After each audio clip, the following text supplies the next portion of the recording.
Coachella Valley Salt and Nutrient Management Plan. Water quantity and quality go together. Our land uses, as well as our water uses, can introduce salts and nutrients. So it's an important part of managing, to manage having the water sources, but also their quality. And I'm really proud to say that every water and wastewater agency in the Coachella Valley is participating in that effort, and that we really hope to get the cities, the NGOs, and other folks really excited about that process, because it is very important to the future of water management in the Coachella Valley. All right, thank you. And so in that work, I know you see a lot of our different sources of water here in the Coachella Valley. Can you tell us a little bit more about where our water comes from? Could I still pull up the slide? Yeah, sure. First slide. All right, just to put this, to give a little bit of context about the breadth of our water supply portfolio. So first and foremost, we are very fortunate to have a large groundwater basin with very high quality water that serves not only to meet our potable drinking water needs, but also as a basin to store water. So it allows us to bring in imported water, store it, and manage it without the cost and hassle of building reservoirs. We are also kind of in a very small crowd. I think Metropolitan Water District is the only other one that has access to both State Water Project and Colorado River Water. Desert Water Agency, Coachella Valley Water District are both State Water Project contractors.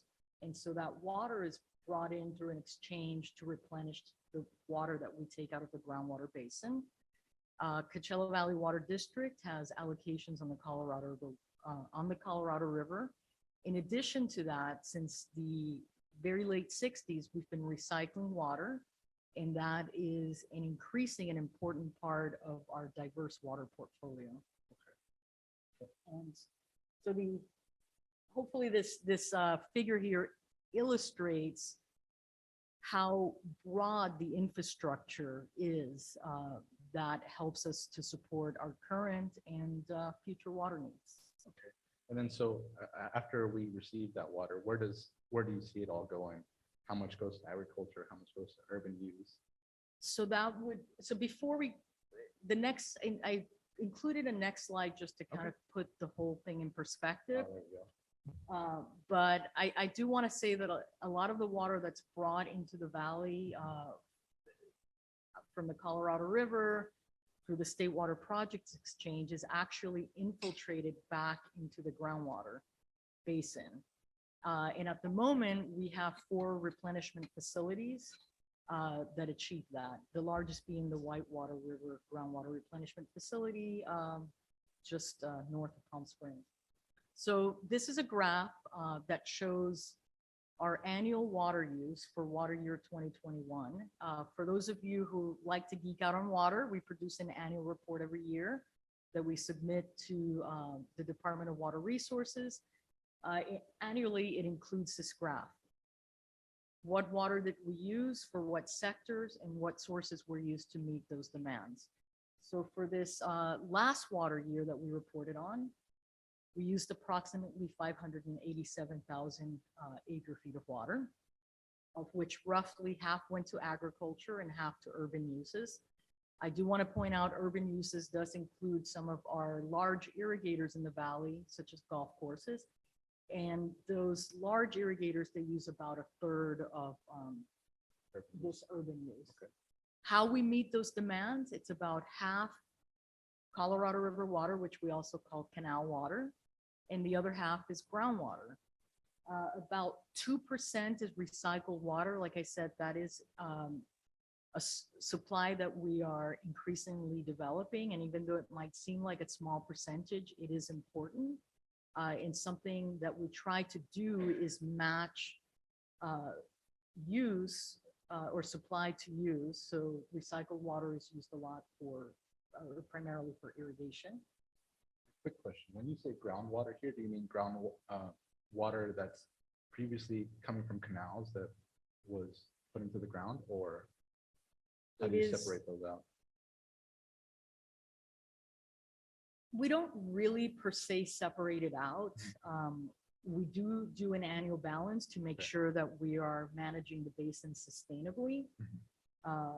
But with regards to what we're calling groundwater here, that's water that was removed from the ground, either by public agencies to serve potable needs or private well owners who also have the right to extract groundwater. Thank you. And so with the new issues coming up with droughts, increasing temperatures, what do you see for the future of supply reliability here in the Coachella Valley? I think that, as was mentioned in your introduction, we're already starting to see strains on reliability, whether it be with State Water Project having lower average reliability. I'm sure that everybody here reads the paper and has seen many an article about the Colorado River. I am glad to report that when we do our long-term planning, we do take into consideration future challenges to reliability. So basically, we run scenarios of future growth, what supplies are available, and assumptions about drought and change are included in those. So definitely, we know that there are challenges coming. On the demand side, it's a little bit of a mixed bag. Certainly, higher temperatures are going to drive demand, but the state is also undertaking efforts to increase efficiency of indoor use and outdoor use. So where that balance falls remains to be seen. So a lot of what we need to do is, to make sure that we're continuing to support projects that increase reliability or support reliability, things like the modernization of State Water Project, sites reservoir, which is meant to capture winter flows, and locally to develop recycled water, drive conservation. So we have all of these tools at our disposal that we need to use concurrently to ensure that long-term reliability. For residents, what would you say is the main way that they can help ensure long-term reliability for our valley? I think for residents, without a doubt, I mean, there's a lot of things that can be done, but without a doubt, plus or minus 5%. Let's say that our potable demands approximately 70% is outdoor use. And so that is the biggest place that individual residents can make a difference, is by the choices that they make for their landscaping. And, I'll say something personal. As I drive through the valley and I compare where there's grass and it's very flat, and I compare that to the lush and efficient landscape, which has an architectural complexity to it, I think without a doubt, the choice is clear of what type of landscaping, outdoor landscaping, we should be pushing for in this valley. Definitely. And so if you're saying 70% of the urban water use is going towards landscaping, so we would say, because you said maybe a third would be golf courses here. And so we're talking about maybe half of that urban use, right, being outdoor landscaping. Roughly. And of course, there's opportunities too when it comes to landscape management for golf courses to also reduce their use. So there's something for all of us to do. All right. Well, thank you so much. And we'll go ahead and open it up for Q&A. Do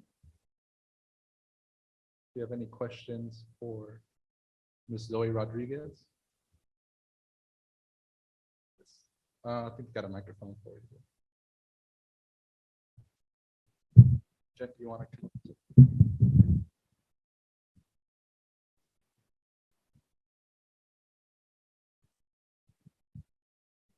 Hello, thank you for being here. My question has to do with incentives for, better water uses, pretty much on all sides. I mean, what do we have coming down the pike in terms of agencies or government, legislatively, in terms of creating incentives for people to remove turf or go to gray water systems or, other types of conservation other types of ways to be more sustainable with our water? So thank you for that question because it gives me an opportunity to pitch a program that is underway. So first of all, broadly, the water agencies in the Coachella Valley have been providing dollar incentives for removing turf for many years. And in fact, Coachella Valley Water District has currently increased to $3 per square foot. And is also developing partnerships with cities to increase that amount. Through Proposition 1, Round 1, we're also doing a new program that will be kicking off in the next few months to actually increase those incentives for communities and residents who fall below the median household income, so what are termed disadvantaged communities. And at the state level, a lot is being done too. We're getting ready as a region to apply for Proposition 1, Round 2, which will include requests for more dollars for removal of turf. And the new drought relief funding allocated about 35 million statewide for turf removal. So there's a lot being done, and I think the effort locally to fund those programs, to communicate about them, to incentivize them, are just becoming stronger by that funding support from the state. Do you have any other questions for Ms. Zoe Rodriguez?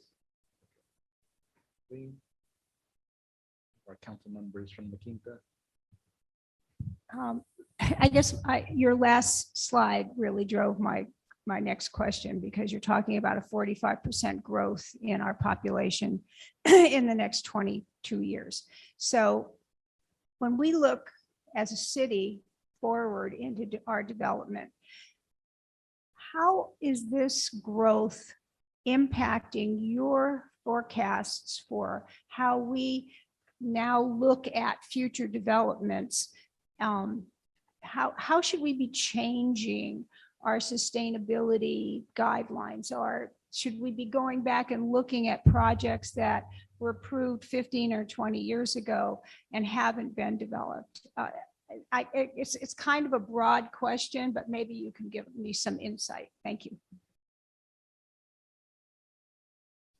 So in terms of the projected growth of about 50%,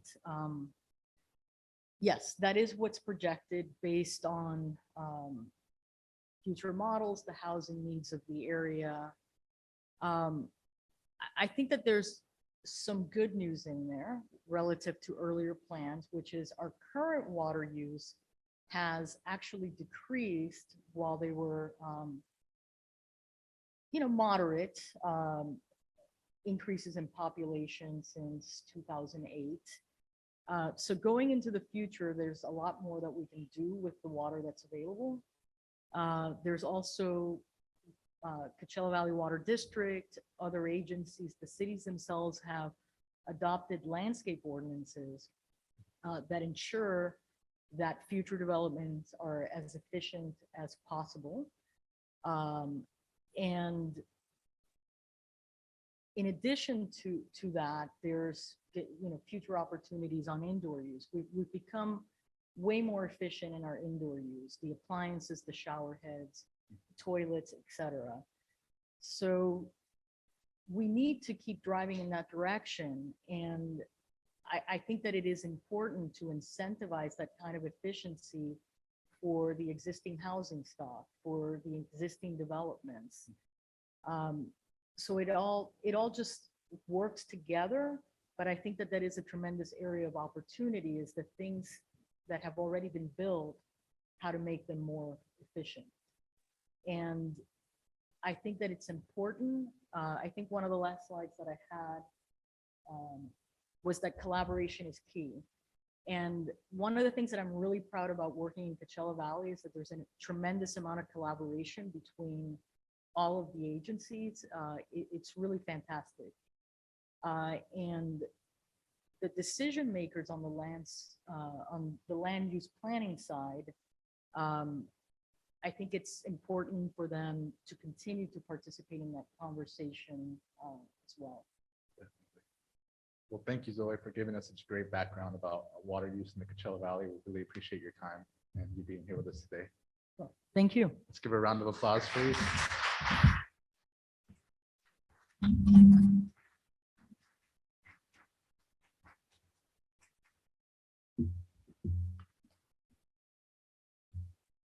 Next, I would like to introduce someone who has really changed the future of the water in the Coachella Valley. He has been extremely dedicated to improving access to clean water for all families in California, and he has recently helped secure more funding for infrastructure projects that will help provide clean water to some of the most impoverished places in the Coachella Valley. He was recently awarded the Water Now Alliance 2022 Impact Award for his work in forming CVWD's Disadvantaged Communities Task Force and his role in implementing California's Safe and Affordable Funding for Equity and Resilience program. Please welcome my good friend, Board Vice President for the Coachella Valley Water District, and also a board member for Water Education for Latino Leaders, Mr. Cástulo Estrada.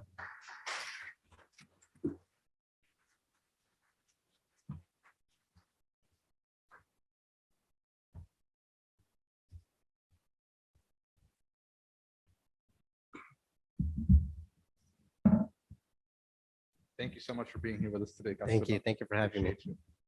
So tell us a little bit about you and why you chose to work for the water industry. Well, I kind of have a, I think it's the first time I heard Zoe kind of share some of her childhood memories. So I'm gonna do a little bit of the same. I grew up in the Eastern Coachella Valley. My parents were farm workers. My father is still doing that. He still works for Primetime International. They're probably one of the larger agricultural companies operating in this valley. He's been there for 25 plus years. And so prior to us moving to the city of Coachella, we grew up in one of the many communities that are surrounded by farmland in the eastern parts of the Coachella Valley. We call it the east side. And so for those that know the east side, the East Valley is characterized by lack of infrastructure, whether it's water, sewer, flood protection infrastructure. And so, I thought that perhaps by studying civil engineering, I could play a role in the development of the East Valley. And so I went off to study civil engineering. Wow, and I came back and ended up focusing on water issues. So that's great. That's how I got into it. Great story. Yeah. I remember hearing you. I think I was out in Northern California working, and I was in an area where you didn't get internet, not very much internet. So all I could get was podcasts, and I heard you talking about the water issues in the Coachella Valley in a podcast. And when I met you, I remember you from that podcast. Yeah. That's right. That's right. We were fortunate to have some folks from NPR, Latino USA, reached out to us from New York, and they came down and they spent about a week with us. We went up and down the East Valley. We took them to the Indio.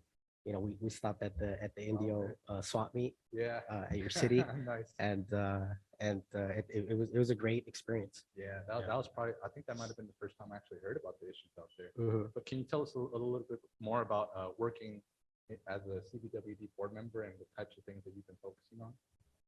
So, the Coachella Valley Water District is the largest public water agency here in the Coachella Valley. We're the oldest too, I think, over 100 years old. We were established in 1918, I think, with the purpose of protecting and conserving local water resources. And since then, we've kind of evolved into a multifaceted agency where, we deliver Colorado River water, we provide drinking water, we collect wastewater, we treat it, we recycle it. We run a replenishment program. We provide flood protection. As you heard, so we mentioned, we manage state water project contracts. So we do a lot of things.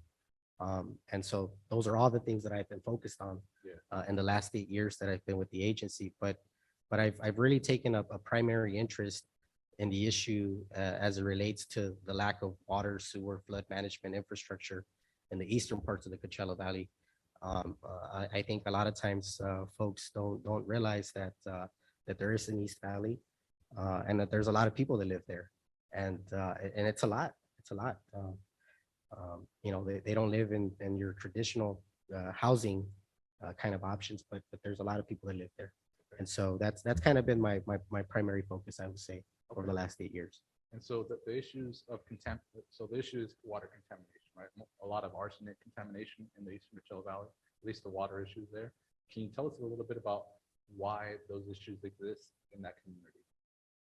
Yeah, there was there's I think there's a number of factors that play into the situation that we're seeing in the eastern parts of the Coachella Valley as it relates to contamination issues or access to safe drinking water.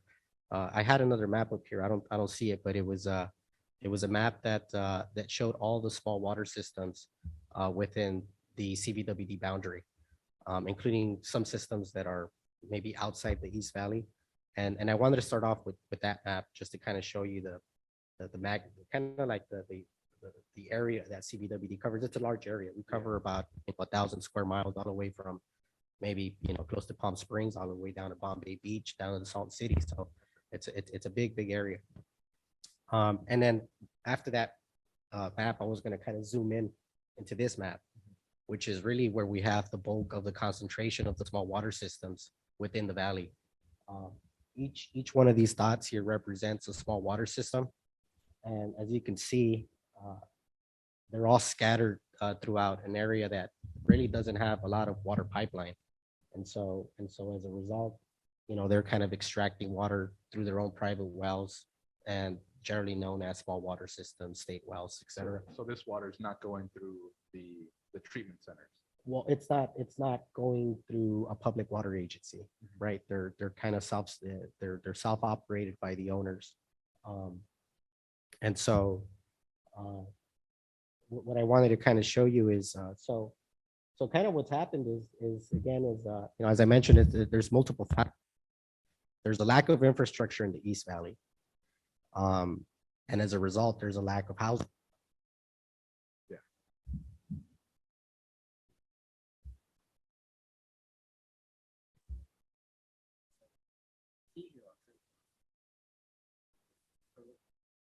Can you speak a little loud?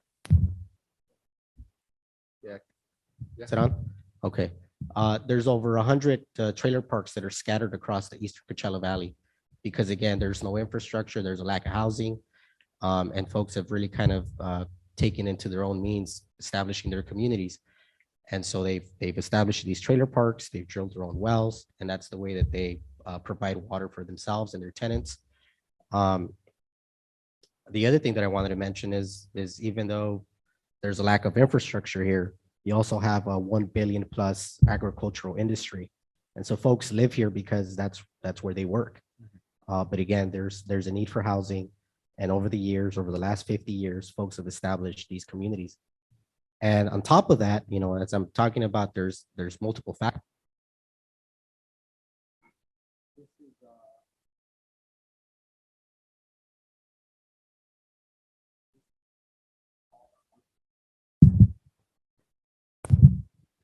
Is it on?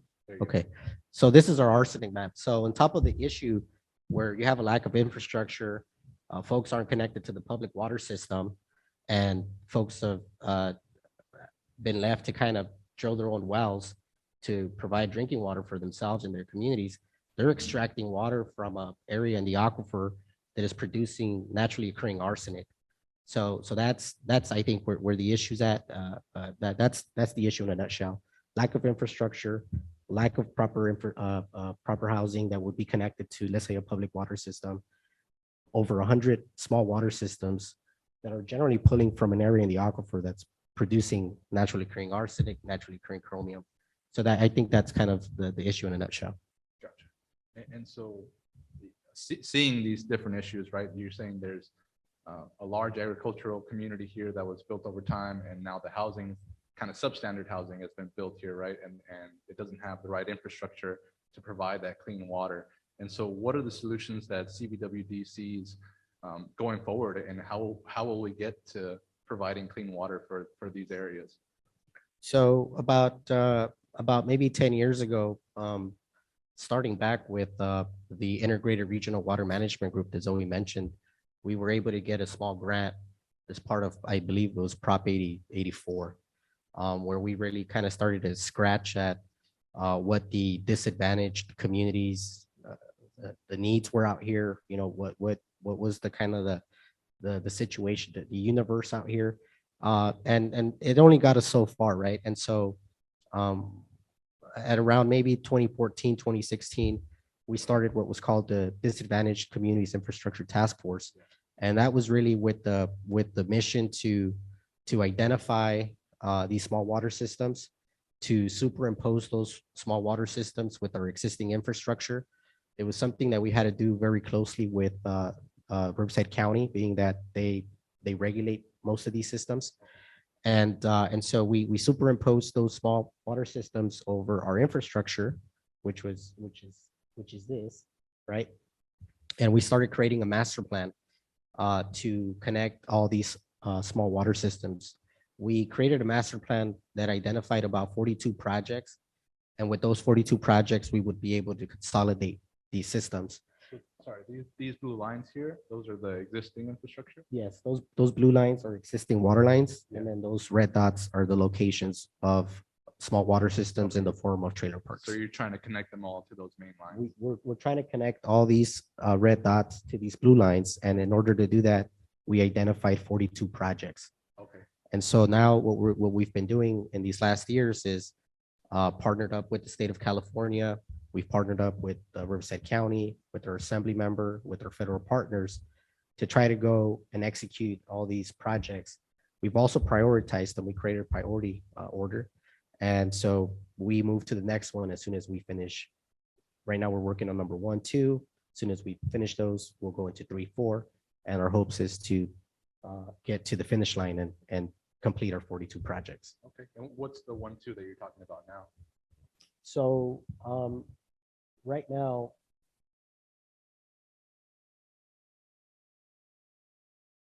there's a project that we've been focused on for the last several years, and I remember I wrote an email to our friend Chairman Esquivel at the State Water Board, and I know that I've been bugging him for maybe the last 5 years about this project, and I wrote an email to him and I said this project here is probably the single most important water project that we're working in the Coachella Valley, and because it sets the backbone infrastructure for everything else that we're trying to do.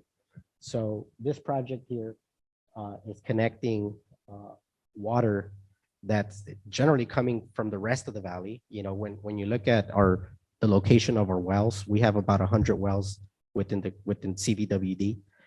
Most of them, I would say about 90%, 95% are extracting maybe, in the area of La Quinta upwards, right? La Quinta, Indian Wells in general.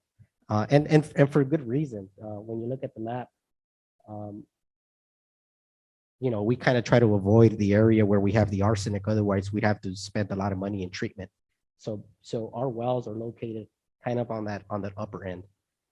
And with Avenue 66 project, we're actually are going to be able to move that water from the water that's being pumped upstream and kind of start moving it with in downstream where So we you're have. not going to be pumping on location. You don't have to pump no more Yeah. with this pipe here, but it's a big pipe. It's a $30+ million project. We're building it in 3 phases. We've had to put several funding sources together for it. We were able to put some budget together through an appropriation ask from Assemblymember Garcia, $7 million for that. The State Water Board also helped us with the $23.4 million grant. And we've also contributed at CVWD to put this project together. And so this is our priority project. When we build this project here, you'll be able to offshoot from Avenue 66 to Pierce Street to the south and to the north, where we have a huge concentration of these small water systems. And a lot of those are actually the ones that have been coming out in the news lately for actually being out of compliance for violating the arsenic rules. So A lot of these systems are regulated by the EPA. They have a lot of challenges, but certainly this infrastructure would play a significant role in the possibility of even consolidating. That's great. And how far out do you think you are from completing that pipeline? Well, we've secured all the funding. Thank God. That took us some time, but we've been able to put the funding together. We finished the design. We are trying to finalize some small items. But we're ready to go out to bid. I think we might go out to bid here pretty soon for phase 2. But my hopes is that hopefully we can complete this project within 2 years. And then it's really going to change the Eastern Coachella Valley. Yeah, I see you smiling. Yeah, it is. No, it is. It's a long time. I might coming. retire after that. Yeah. Well, thank you. We see you working on these arsenic issues, but we know there's other issues that are coming up with contaminants, right, throughout the state. We know there's PFAS and PFOA with coming from industrial waste. We know there's chromium-6 and the issues coming through with that. We know there's going to be new regulations on there. Microplastics are a big conversation as well. What other issues do you see coming in the near future with contamination in the Coachella Valley? Well, it's my understanding, and Zoe, throw a shoe at me if I'm wrong here, but it's my understanding that we don't have a PFAS issue here in the Coachella Valley. Correct. So that's good. We don't have a PFAS issue. I think all the water agencies, maybe the wastewater agencies, also had to go through some testing in order to, show that they didn't have PFAS issues. And so we don't have that issue here in the Coachella Valley, but we do have a chromium-6 issue. Similar to our arsenic map, this is our chromium-6 map of the aquifer. So what do these colors mean for us? So the closer you get to the red, the higher the concentration of chromium. Okay. Anything that you see maybe in the yellow and in the red is probably exceeding what the state had kind of established as the MCL back in like 2014, 15 at 10 parts per billion. I think that's kind of getting reworked again. Yeah. We have a feeling that it's going to stay at 10 parts per billion. It's what we're hearing. Okay. But this kind of shows you the huge problem that it creates for our region.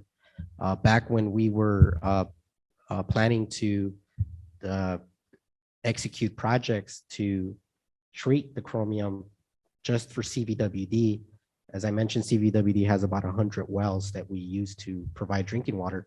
About a third of those wells were exceeding the chromium-6 MCL at that time. And when we put a project together to put treatment for those wells, we put out a bid for a project, and I think the bid came back to, I believe it was like $200 million plus, 250. We calculate that in today's dollars, that's probably closer to 400 million. So it's a huge issue for us.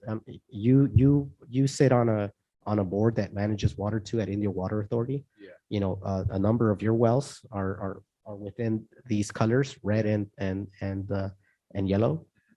The city of Coachella has 6 wells. They use to provide water to 45,000 people. All of their 6 wells exceed the 10 parts per billion. So really, when you look at the issue, I mean, just the Coachella Valley alone, you might be looking at a close to $1 billion issue.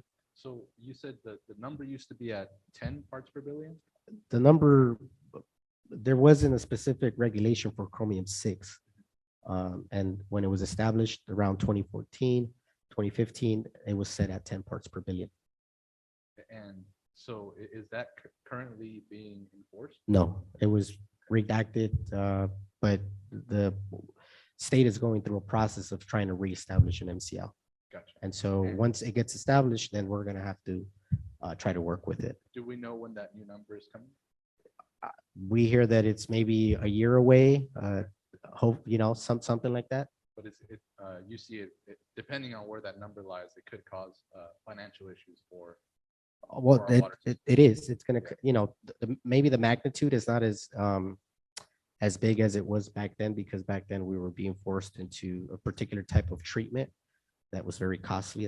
That's what was driving the cost. And since then, there's been other technologies that have evolved to where perhaps it's a lot cheaper to achieve the same results.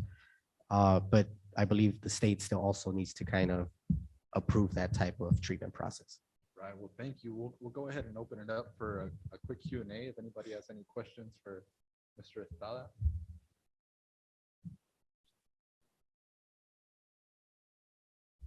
If not, I got questions.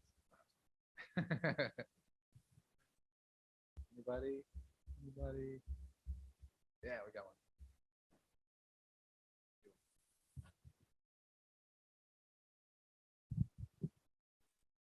I will try to explain my question. I'm living in Cathedral City, and I know that the East Valley require a lot of more infrastructure to have clean water, but exist small areas in the cities like the Cathedral City. I came from one neighborhood called it Dream Homes.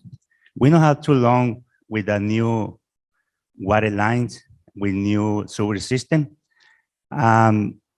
What resources exist for neighborhoods that have a small portion that they don't have sewer system? They're still using septic tanks that put the health at risk. It's a small portion. I understand that one, but most of the neighborhoods that have that kind of problems, they are minority groups like Latinos or African American, and what resources exist to complete the structure and have the same services as the rest of the residents in the West Valley.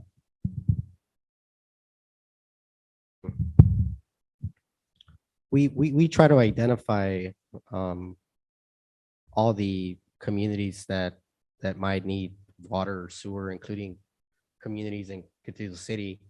And I am happy to tell you that I know that there's one particular board member within the water district that represents that area that has taken a very serious interest in ensuring that I think that community that you're speaking about, that we start to develop a project to extend the sewer into that community. Part of what that requires is for us to really try to identify a new project, start submitting applications for the funding that's necessary to do the design, and then ultimately do the construction. That's generally a process that might take anywhere from 3 years to 5 years. But the sooner we can get the ball rolling on that, I think the sooner we can have a project. But we are aware of that, and that is something that we're working on. Any other questions for Mr. Estrada? All right, I'm gonna jump in. Okay. All right. Go for it. And I'm not sure if you're too familiar with these issues, but I know the PFAS and the PFOA for me are, it's not in our region, it's not an issue right now, but I know that they're starting to find, higher levels throughout other water systems where they're going to have to start working on new treatment types and different ways to treat the water because that they're just, the levels are too high, right? And we know that these are going to cause health issues with our communities. I know in the UK, they've started to put restrictions on the production of some of these chemicals. Do you see anything like that happening here in California where we're going to start putting heavier regulation? I haven't heard anything, but how do we get to that point, where the UK is? Because I think we're kind of late to the game. So how do we get our states to get to that point? I think that the state has a process in place where they start to gather data on what they call maybe unregulated constituents, and then they start to try to figure out where it makes sense to set the proper MCL.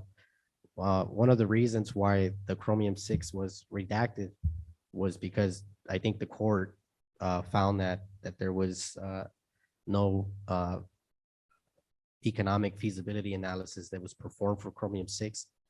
And so that was the reason why it was kind of thrown out, right?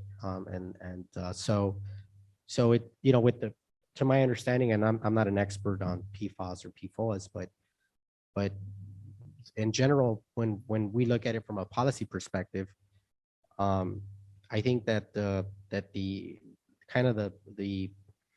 things that are at play is certainly we want to protect public health, and that's important. But at the same time, it needs to be economically feasible. I think one of the issues that I hear sometimes with new regulations is that, one, the technology doesn't exist to even do the testing. Maybe that there's not enough data to suggest that it's harmful at a specific level versus another. And so those are things that really need to get hashed out in advance prior to, setting an MCL, especially when, you have a lot of disadvantaged communities up and down the state of California that are, they're already struggling with the cost of water, access to water. And again, that's not an excuse to say that folks don't deserve to have access to safe drinking water, but we have to think about the financial impacts of it all. I definitely see that a lot, when we talk about water regulation. It's such a hard conversation because we know we all want the cleanest water for our residents, right? But we also know that implementing some of these solutions is going to be very costly to them. And with the cost of living, it just gets to a certain point where we have to find the funding for it in different places, or we might not be able to do it, right? But we're out of time here. We really appreciate your presentation and taking our questions. Thank you. Thanks for Thank having you me so here. much. Okay. Please give him a round of applause for Mr. Estrada.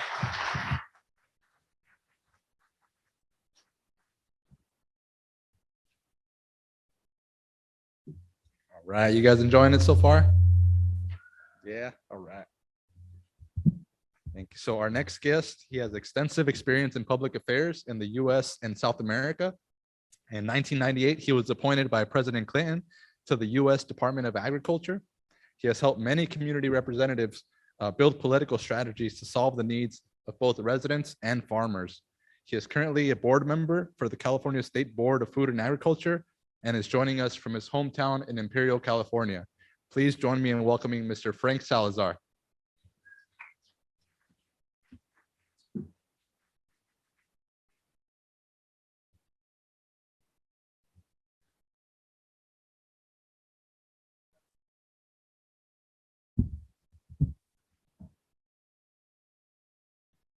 Good morning. Buenos días. Good morning. Thanks for joining us today. Appreciate you. No, thank you. Can everyone hear me? So, All right, how's Frank. it going on? Doing pretty well. How are you doing? Yeah. Yeah. Yeah. It's great. I really enjoyed hearing people's backstories, and how they got involved into the work they do. Yeah. Can you tell us a little bit about yourself and what led you to work with the agricultural community? It's kind of funny. We all kind of walk life and want to do. Mine started in high school. I'm from Imperial County, Valley, and started being here like being home. And in high school in Calexico, I said I want to run for Congress. I ran for ASB and I came in second place. So well, but I was president. But I wanted to be involved in government. Okay. And so poli-sci, San Diego State, and did my internship and all that. And my internship at both on the congressional level, but then I said I want to go to the White House. And so I got approved Oh, wow. to go to the White House, do my internship under Clinton, paid nothing, but with any other internship, you just gotta bust your butt and do something about it. And Yeah. so one day, the chief of staff, John Podesta, came up to me and says, "Hey, you're an intern." Yeah. For cheers. Yeah. I'm making no money, so where do you want to work? And so being from Imperial Valley, you want to do ag, so that's what started. Being in agriculture, and so I worked under Secretary Glickman in agriculture for 3.5 years, and so that kind of started my career in the USDA. And after that, I was in the 45th District Ag Board, which is kind of for many known as the third board under Governor Davis. And so I continued doing my work under ag because it's our region, and what better way for me is to see Latino farmers as well, because in Imperial Valley there's very, very little Latino farmers. We're the farm workers, but we're not the farmers. Mhm. And so for my sake, I want to do that one day. I said to myself, I want to be a farmer, and that's how I got my career started working with USDA and agriculture. So when the opportunity came, there was an opening in the CDFA board. I spoke to Secretary Karen Ross, and I spoke to our assembly member and our state senator. Great. And I said, I'd like to try this out. there's like a void in this bottom region of where we all live at. You know, it's not all Salton Sea. It's about people too. Yeah. And I said, I want to, There you go. and I didn't think I was going to get it, and here I am now talking to you. You know what I mean? So it's, you know, just the story of my life. I came up to me in USDA. Okay. Not many of us get to work at the White House. So can you tell us a little bit more about a few examples of some of the things that you worked on there at the White House? Yeah, well, I mean, back in the days, I mean, working at USDA, there's so many, you know, interests from, you know, pork industry, wheat, commodities. And so it's just. Speaking to the mic a little more like that. It's commodities. It's all, I mean, working at USDA and working with the White House day in and day out, it's about dealing with wheat. It's about dealing with export, import. And so it was just every single day, just having to scour all the news outlets in the United States, whether it's Fresno, whether it's Minnesota, whether it's Iowa. And I could just imagine now on the national level what the current administration is going through, and just the Western states what we're going through with the mega drought. It just must be incredible what's going on there. So, you know, it's good to be back home, and it's good to be, you know, a member of the CDFA board. And I thank the governor and Secretary Ross for giving me the opportunity to be here. And I know it was a moment, 3 days notice to you know, replace the secretary, We but appreciate you. I'm here. We So really appreciate it. Can you tell us a little bit more about your work on the CDFA board? yeah, so it's like I said, it's basically coming back home at the CDFA board. I you know, I actually come from a migrant family myself.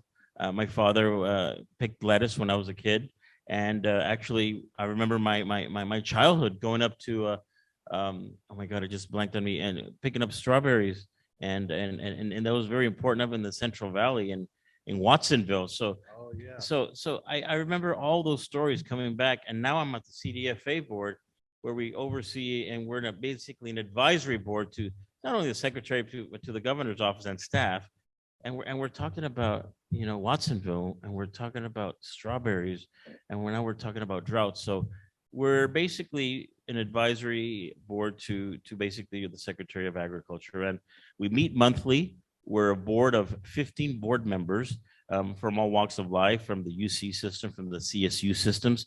I mean, some of the other board members are heavily involved, whether it's in the almond industry, the grape industry, and sometimes they bring their grapes and they bring their almonds to the board meetings, which is kind of like our, you know, we love doing that when they're there. But more importantly, and I represent more on the civic end, you know, the consumer is what I represent at the Food and Agriculture Board.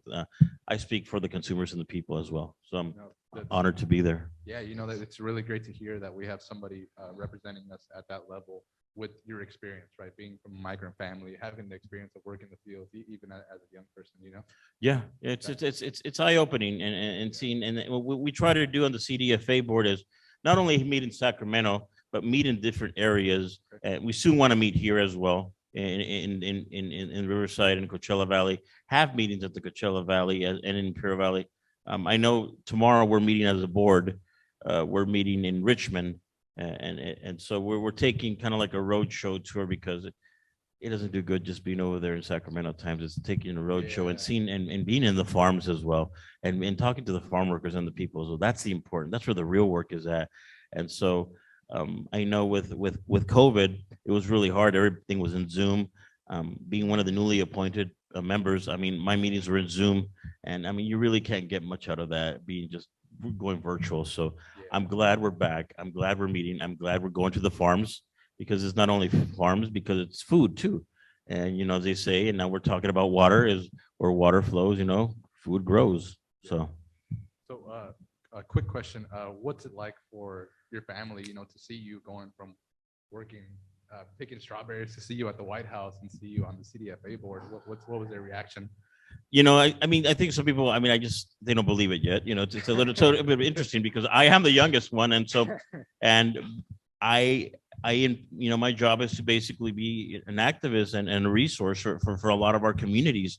And as mentioned on the CDFA board, being not only the newest one appointed on there, some of these are like from big, robust farms. You may see, how many of you heard of Gallo Wines?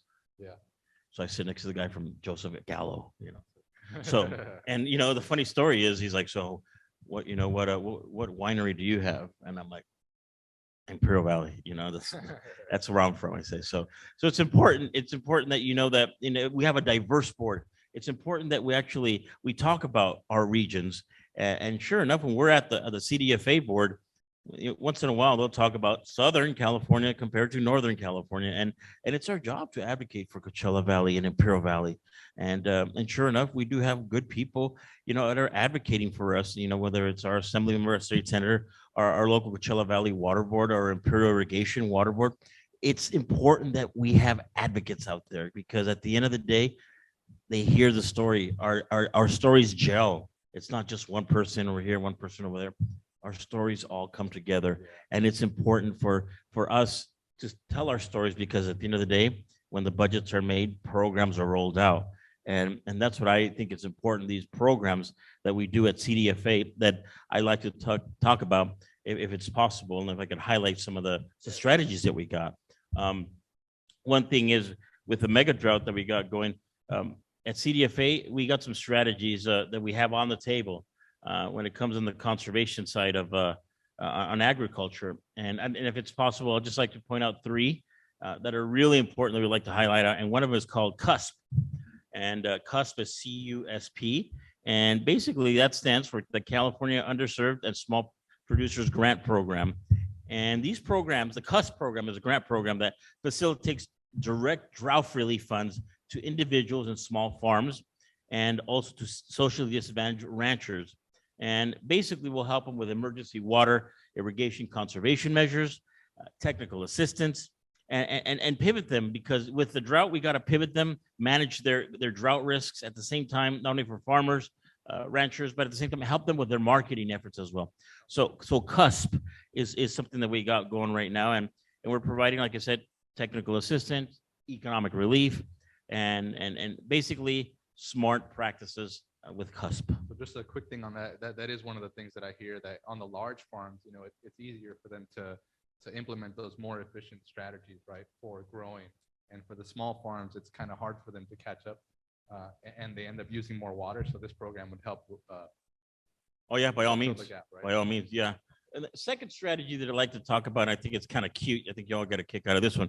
It's called WETA, WETA, WETA. It's not that store in Calexico where you know, the tax and duty free Stella over there, you know. It's not WETA, it's WETA. So the second strategy, it's basically tackling, again, conservation. And, you know, with the help of the state legislature and the governor, I mean, we received 20 million for this new effort. Water efficiency technical assistance. It's a grant program, WETA. And we facilitate technical assistance to farmers, ag operations, for on-farm water and energy efficiency and nutrient management. So that's what we do. Also, big thing now is farm pumps, providing farm pump and irrigation system evaluations. Some of these farmers don't know. So take advantage of these programs that we're trying to offer. And that's something that we've been trying to do with Secretary Ross, is get very aggressive with boots on the ground throughout the state of California. And that's something that we'd like to talk about. And lastly, with WETA, the pump efficiency is something that's very, very important. So we want to go out into the communities. We want to test the water pumps as well. And not only that, but deliver training on it for irrigation efficiency. And I know that's something that you've talked about when it comes to drip and, you know, flood. Irrigation efficiency is something that we wanted to talk about. And that's our second program that we like to talk about, is WETA. Can I touch base on my third one finally? Yeah. So the final one, and the one that's going to be more exciting, is called SWEEPS. And SWEEPS is basically stands for State Water Efficiency and Enhancement Program. And then we call it the SWEEPS program. And that provides grants to producers and implements irrigation systems that reduce greenhouse gases, at the same time saves water. So all these kind of come into play with what we're dealing with, the mega drought. And one thing to note that's real important about this, that this summer's budget added 60 million towards the SWEEPS program, 60 million towards that. So make sure when you see our legislators and all that, you know, it's important saying this helped out. You know, SWEEPS program is definitely important when it comes to CDFA and farmers. And if I could, we're about to, I think this week, after tomorrow's board meeting, we're going to announce that there's going to be a pilot pilot project program on the sweeps in the southern desert region here. Oh, cool. And the CDFA is going to be providing over $2 million in projects for the sweeps program. And basically, when you apply as a farmer, as an ag operation, your maximum award is up to $200,000. So that definitely is helpful for the operation. And I think it's important that once we announce it, we'll make sure we'll pass it on to your organization and we disseminate that information on the sweeps program. So I think those are some of these. I mean, we are doing different strategies at CDFA. We are trying to be aggressive with the drought. And so I mean, I think it's important that, you know, as board members, and we come out and talk to you about these and working with our farm bureaus as well. Okay.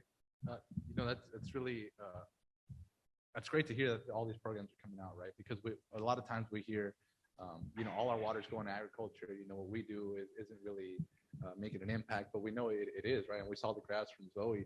And so my question to you is, you know, when you look at agriculture use versus urban use, where do you think the biggest impact can be made at the moment? You know, I think when it comes to an impact, I mean, as a whole, I got to say that our farmers in the Colorado River watershed have done great strides in what we've done. And there was resistance. And if there's any farmers out there, I think you know what we're talking about, but there's been resistance.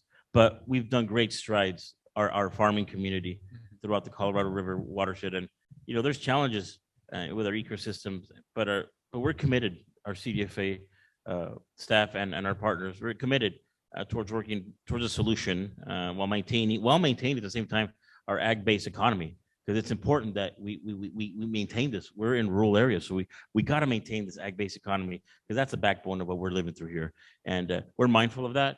I think CDFA is mindful of that. Our farmers are mindful of that, but most importantly, I think you know, after the August water strategy report, we need to continue on that path.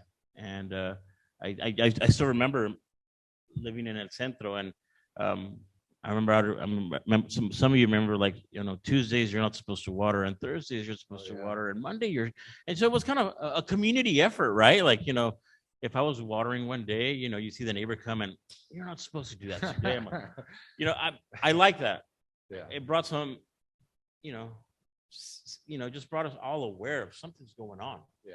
I wouldn't mind going through that again. I wouldn't, honestly. I just, you know, something on that nature. It brought us. There was a much bigger awareness during that time. Remember? I remember that. Yeah. Tuesday's you, Thursday me, and, you know, Yeah. I think we need to get to those points again. I mean, I think, and I think when it comes to going back to our farmers, the California farmers on the Colorado River watershed, they know. Yeah. And so, you know, there were different programs, you know, that our farmers know. And if I could actually touch base on when I had it here in my notes, partners that we have is definitely important. And if I could highlight one, we're recently working with the Imperial Irrigation District and their ag community, and we're working together to conserve a total of 303,000 acre feet. Oh, wow. So that's per year. And so we're working with them on an integrated program effort on farm and delivery system when it comes to conservation. So we definitely like to work with CVWD as well and other organizations throughout the state. That's what we're doing. So pretty much, you know, that's how we've been trying to tackle all this with the drought. Yeah. Anything else that you would like to add about, you know, the droughts that we're seeing in the Colorado River, Lake Mead? Yeah, you know, well, one thing that I like to also talk about, you know, giving thank you to our farmers is we actually have a conservation ag planning grant that we have going on right now, which is perfect timing with what we got going. The applications are due till October, and you could actually go to our CDFA website, and under drought, right there on the right-hand side, you'll see the grant program. It's called the Conservation Ag Planning Grant. And basically it's $250,000 to basically prepare for conservation efforts with your ag plans. And so I think it's really key. And it's from ag energy design to grazing management to irrigation water management, which is something that's so key. There is so much out there that we're doing. So I think with water management, that's important. Soil health management as well. It's so important. The soil that we live on, it's, you know, or the terrain that we're going through. It's real. And if I could say, you know, as Californians, this climate change is real. I mean, a lot of us live in the desert, so we sometimes stay here. So it's always warm and hot, right? But I'll be honest with you, this weekend, I actually took 1 day trip to San Diego, right? And you turn on the TV, right? And the local affiliate says heat wave 105. And I'm like, I'm from Imperial Valley, who cares, right? Whatever. And I'll be honest with you, I went to a bar. Yes, I went to a bar and I had a beer. And I ordered some hot dogs, and the ladies in the kitchen and the guys that were serving the beer is like, man, we're gonna have to close in the next 20 minutes. I'm sorry. I'm like, well, why? It's hot. I'm like, well, I mean, it says 9 o'clock, it's 5 o'clock. I mean, well, it's really hot. I'm like, I feel like someone I'm from Imperial Valley, you know. So everywhere I went to San Diego this weekend, and God bless the people in San Diego, but it was hot and they could not function. I mean, I feel like telling them, come to Coachella Valley, come to Imperial Valley. You know, it's like, so, and sure enough, headlines, you know, drought, heat wave, drought, heat wave. Yeah. It is coming, it is changing, and our farmers are knowing about it. You know, our staff at CDFA, they do a fantastic job with boots on the ground. So that's basically kind of like my little talking points to you all, that it is changing, and it's coming, and it's warm, but so be it. 105 in San Diego, though. That's Pobrecitos, you know. that is hot, bro. Percent. You know, I usually don't make fun of people like that because I'll go into somewhere where it's like 70 degrees and I'm freezing. So. Right. Yeah. I mean, it's I need just a sweater on. I mean, yeah, you should have had your forum, this, you know, this Latino water forum in San Diego. I mean, just so we talk about the heat. I mean, I mean, and the thing is, you turn on the TV, water, everybody's, you know, it's heat. And you go to the San Diego Aztecs game, heat wave. Like, it's coming, folks. And I think we just need to prepare ourselves, you know, and just come and unite as one, and just work with our agencies, you know, and just, you know, see what the best way we could do about it, you know. Yeah, thank you. We know you have to get on a flight to Oakland. Do you have time for Yeah. maybe 1 or 2 questions? Sure. Yeah. Got to go to the board meeting Any now. questions? Questions, preguntas? Everybody good?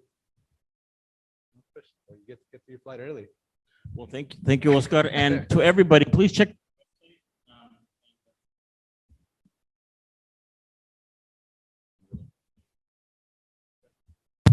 There you go. On our website, we have all these programs, these 3 strategic new programs that we talked about. They're on there as well. And if anybody would like to talk to me afterwards, we'd love to have our group maybe present to you about what we're doing at CDFA. So thank you. Thank you, Frank. Give him a round of applause.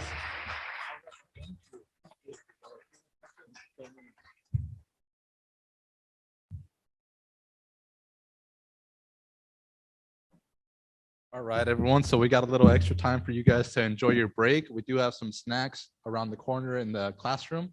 Which way is it, Stephanie? To the left. Yeah, if you exit to the left, we're gonna convene back at 10:40. 11:40. We're gonna start promptly. So please join us here. Maybe 11:35. Thank you. All right. Thank you all for joining us back here again. How are you all doing? Ready for the next presentation? Thumbs up. All right. Please, let's please give a round of applause for all of our staff here doing the IT, getting us lunch, everybody serving us. Thank you to everybody. Really appreciate everybody that's working for us today. Next up, we have a very important topic for our community. For many years, our residents have witnessed the downturn of the Salton Sea. For decades, water from the nearby agricultural community brought in contaminants from the farm fields into this body of water. As the sea is no longer fed the water that it once saw, the sea has been slowly receding. As the water evaporates, the salt is left behind, increasing the salinity to levels that no longer sustain life in the way it once did. Also left behind during evaporation are toxic chemicals such as pesticides, fungicides, and fertilizers that have accumulated over time. As the shoreline recedes, it leaves exposed a toxic lake bed that is lifted up by the wind and carried to nearby communities, causing increases in disease and respiratory illness. The state of California has been collaborating with the county and other partners to deliver restoration projects to over 30,000 acres of the Salton Sea. They are currently carrying out the work of the Salton Sea Management Program 10-year plan and working towards the development of the long-awaited long-range plan. Today, we have 2 guests who have undertaken part of the tough task of overseeing the progress at the Salton Sea and communicating that progress to our residents. Please join me in welcoming Miguel Hernandez Public Affairs Officer for the California Natural Resources Agency, and James Newcomb, Assistant Deputy Director of the Salt and Sea Management Program for the Department of Water Resources. On it.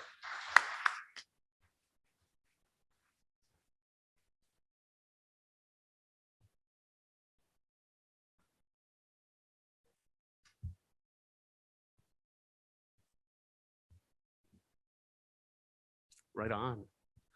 Well, great to see you all. Great to see some familiar faces. Great to be in person again. My name is Miguel Hernandez. I'm the Public Affairs Officer with the California Natural Resources Agency. Buenos dias. It's great to be here. Before we get started, I would just like to take a minute to acknowledge all the work that went into these seminar. I appreciate the opportunity to tell you a little bit more what the state is doing under the Salt and Sea Management Program.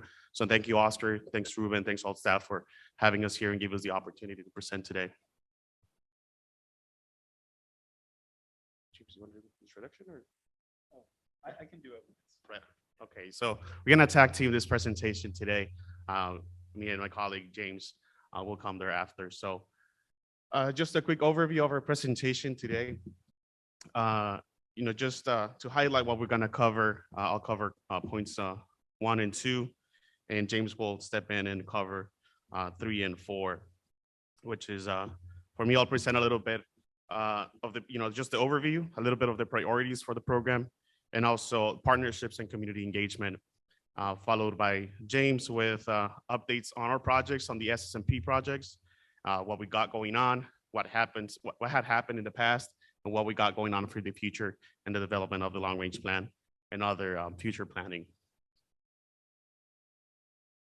So some of the key program priorities, as you can see on your screen, of course, continue implementing the projects for the SSMP 10-year plan, which began on 2018 and then continue on to 2018 and so on. So, we're focused on continuing the implementation of this plan to cover about 30,000 acres around the Salton Sea, with projects from dust suppression projects on exposed lake bed, and half of it should be and would be to create a habitat for fish and birds by the end of 2028.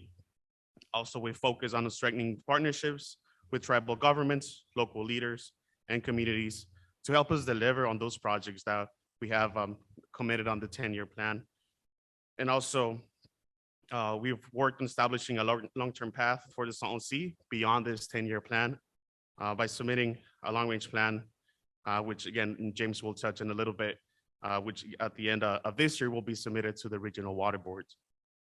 And also, one of the key program priorities are continue to build the program capacity, bringing new staff to be part of the team. As we all know, Salton Sea is a great challenge for the state and for the residents and the whole community. So we definitely need a strong, committed team to be part of undertaking all these projects and be able to deliver on our commitments.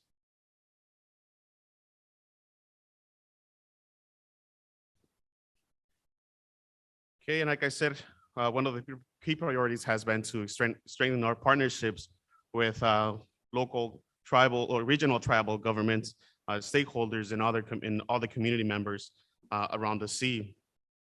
We have completed over 1,200 acres of temporary dust control in 2020 and 2021, and nearly 6,000 acres of major projects are now underway, including the Species Conservation Habitat Project at the south end of the sea, and then which broke ground last year in January, and is still going on, currently about 60% completion. And also advance other projects with partners like the Imperial County and also Riverside County to help us move along with those projects in collaboration with them as key stakeholders. The Salton Sea continue to make important progress to the partnerships with many entities, also growing the SSMP team, and also moving or securing 220 million funding from state legislators to be implemented or help us deliver on this project that we've promised and that we are moving forward to bring to the region. Also, we started the development of the long-range plan back in December. The long-range plan committee was reconvened. This group is comprised of many, many stakeholders, including Riverside County, Imperial County, the Imperial Irrigation District, CVWD, and many others that are part of this committee to help us put it together for a vision beyond the 10-year plan. And this year, we've talking about strengthening our team. The state has hired eight new staff to the group, and that includes me. Actually includes my colleague James. So again, just trying to strengthen the local presence, be able to be at these meetings like today. So again, I appreciate the opportunity to present here today. And also, like I've said before, partnerships are key to the program.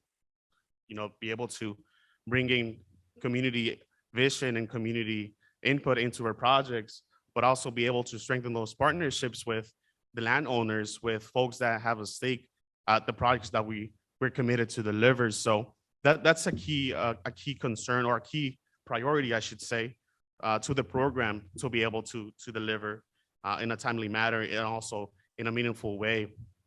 Also talking about meaningful community engagement. Now it's been looked through that meaningful community engagement, where we provide different opportunities for folks to participate, either as members of the audience on our committees that we have going on, just to name them, the Community Engagement Committee, the Long Range Plan Committee, and also the Science Committee. So those committees have open forums, or they have also opportunities for public to participate and also weigh in on the decisions that are being made, the developments of the long range plan and other documents that have been put forth by these committees. So we take some serious importance to community engagement and partnership creation. So this is something that pretty much was asked by community members. That we heard back every time that community needs a key place on our program. So the team taking it seriously to be able to bring them into these spaces and take not only listen to their input, but also finding ways to implement those on our projects. Okay, and this is a quick schedule that we put together. Actually, I'm not sure if you can see it, but there is a yellow shaded area to your right, which is the final quarter of this year. Those are the upcoming meetings that we have going on. The orange little persons that you see there, those are public meetings. Most of them, if not all of our meetings are public. So, and also we have on the very top line, we have those community workshops where we provide general updates. And those meetings are tailored to community members, meaning that those meetings happen during the evening. We also, all of our meetings are being interpreted into Spanish, just like this presentation. We have all of our presentation being translated into Spanish. So we allow for a safe space for community members to participate and also be able to learn about the multiple processes that we have going on. So actually tomorrow, the Long Range Plan Committee will be meeting. Again, those meetings are kind of tailored for the committee itself, or the conversations are. However, everybody can join those meetings and anybody can comment on the proposed or on the agenda or anything that they would like to share or provide input on. So, as you've seen here, the engagement opportunities are there. This might be overwhelming for folks, especially community members. So we try to have those key points or those touch points during the year, which, as you could see, we just had one last week, September 1st, for the long range plan. Then we have another one coming up early December this year, and that will hopefully provide a recap of what has gone on throughout this year. And, again, present that to community members to learn what is it that we're doing, and, also keep us up to speed and be one of the eyes, or the many eyes that are seeing our program. So also it adds to our commitment to be able to deliver on our projects. Okay, and some of this information, and perhaps the information that James will share, can be found on our annual report. This report gets submitted to the State Water Board every year. This year was submitted mid-February. So a lot of what you see of what I've touched on so far, it's actually on this report. You can find that on our website, saltc.ca.gov. And we are actually, starting the development of the new one for the upcoming 2023 year. So expect that early first quarter of next year or so. And, we actually have a workshop over this document, not just to put the document out there, but also have some time for folks to know what's in this document. So please be on the lookout early or first quarter next year to talk a little bit more. And at this point, I'd like to transition to my colleague, James. He has the fun part of this presentation with all our updates, what we've covered so far, how many acres, and what the team is doing. So, James.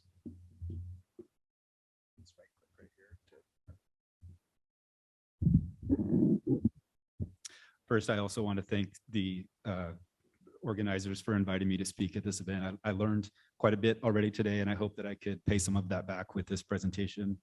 My name is James Newcomb. I work for Department of Water Resources.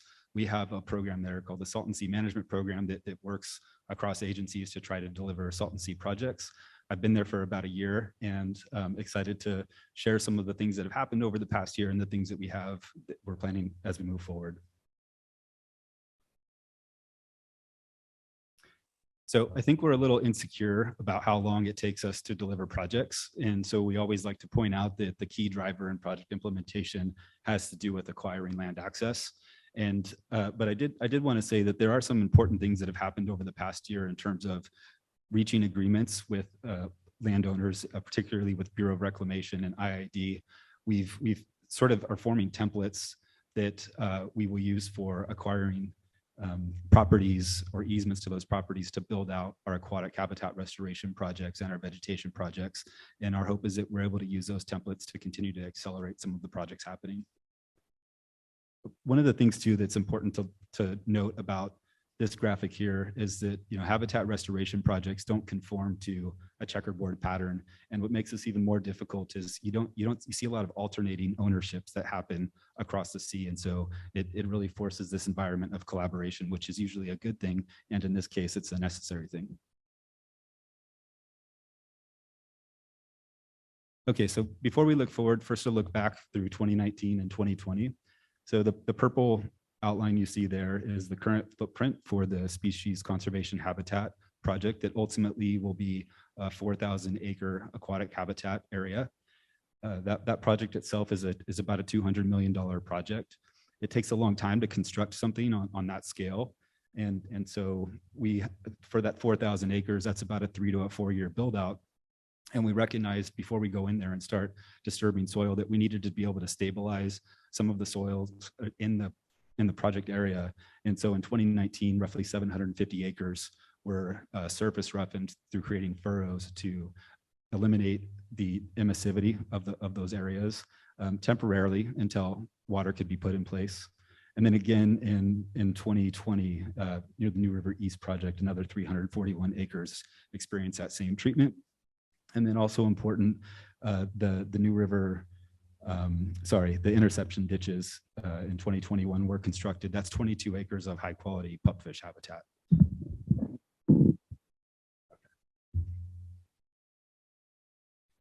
So there's sort of two themes I want to try to speak to for this graphic here that illustrates our ongoing and future projects. It's really about collaboration and connectivity. And so in terms of connectivity, you can see that we really are trying to surround the Salton Sea and the exposed lake bed through a perimeter around the Salton Sea, not just trying to get habitats in close proximity to one another, but also to connect the existing desert landscape to the Salton Sea itself. And we do that in a couple of different ways. One way is through aquatic habitat restoration projects. So you'll see the orange stippled outlines there. Those are projects that are future projects that are going to be aquatic habitat in nature. And you'll notice that those are located near existing sources of inflow. And so wherever there's sources, large sources of inflow, we try to maximize the availability of that water into an aquatic habitat restoration area. You can see there's the New River expansion project down on the bottom, that's going to extend the existing SCH project by about 3,500 to 7,000 acres, depending on available water.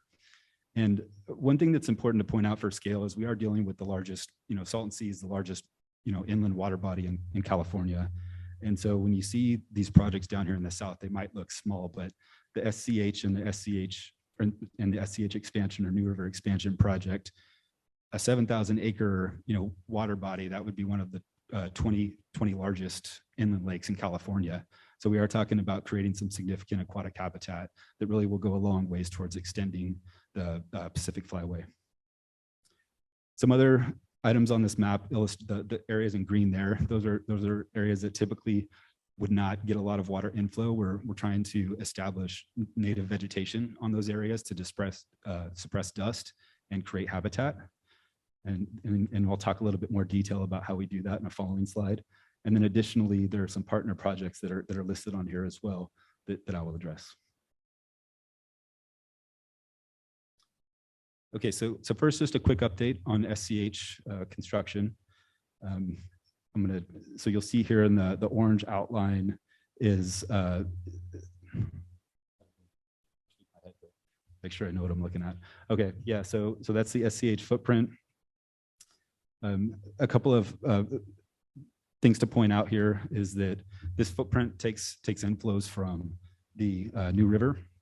That's a freshwater source. And had we just isolated that freshwater, then we wouldn't be able to achieve the salinity that we need to for the species that we're targeting, like desert pupfish. And so that picture on the left there shows an extension of a causeway that goes out and allows us to pump salt water back into that reservoir to achieve the right salt balance. And then on the right there, that's the New River intake structure that allows us to control the inflows going into our aquatic habitat restoration areas. The picture on the left there, that's a deeper water habitat for basically fish refuge. And then the picture on the right there, that's going to be a nesting island in the middle of the aquatic feature for birds.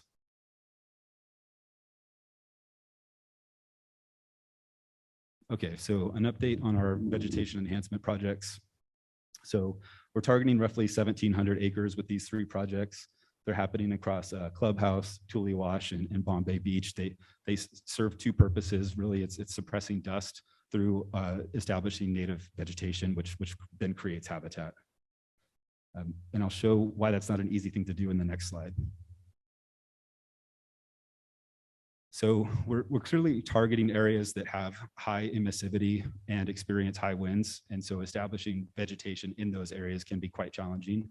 And so some of you might have seen the grass bales that have been deployed in these areas. That's temporary, shields basically from the high winds to allow seedlings and plants the ability to grow without getting ripped out of the ground through abrasive dust. And that also allows the soils to stack up in a way that is amenable to future growth. With these projects, we're targeting 30% vegetation cover. And so after the course of a few years, we hope that vegetation, reaches that 30% target. The grass bales will degrade over time. And then at the end, we're left with one of the best available control measures for suppressing dust and high quality terrestrial habitat. So we do have an air quality monitoring program that is working to fill in some of the gaps for an ongoing network that's mostly supported by IAD at this point. And so we're plugging in air quality monitors where they currently aren't. This is a relatively new program. Most recently, it monitored the temporary dust control measures that were taken at the SCH site. And it did show that we were successfully able to control dust emissions on our project sites.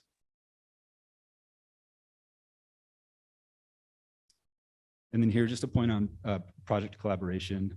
So we are working with the County of Riverside and Salton Sea Authority on the North Lake Demonstration Project. That's an aquatic habitat project that's going to have some recreation use that's currently in the design phase.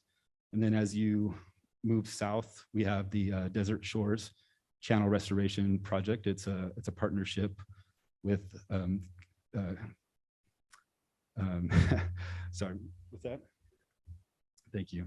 Imperial County. If you haven't been able to tell by now, I just gave myself away from being from Northern California. Of course, I know Imperial County, but it definitely just slipped my mind. And then also the Audubon Bombay Beach Wetland Restoration Project is a project with Audubon that's about 900 acres. And it's an important way to preserve the wetlands that are currently there at West Bombay Beach. And most of our role for the SSMP program is providing support through environmental compliance or administering grant funds. So you've heard a little bit about the projects we currently have ongoing. This list represents the list that we're currently working towards project descriptions on. So there's the North Lake project that was currently illustrated on the map at the north end of the Salton Sea, targeting about 1,000 to 1,500 acres. That's an aquatic habitat feature that would have about an average depth of 6 feet.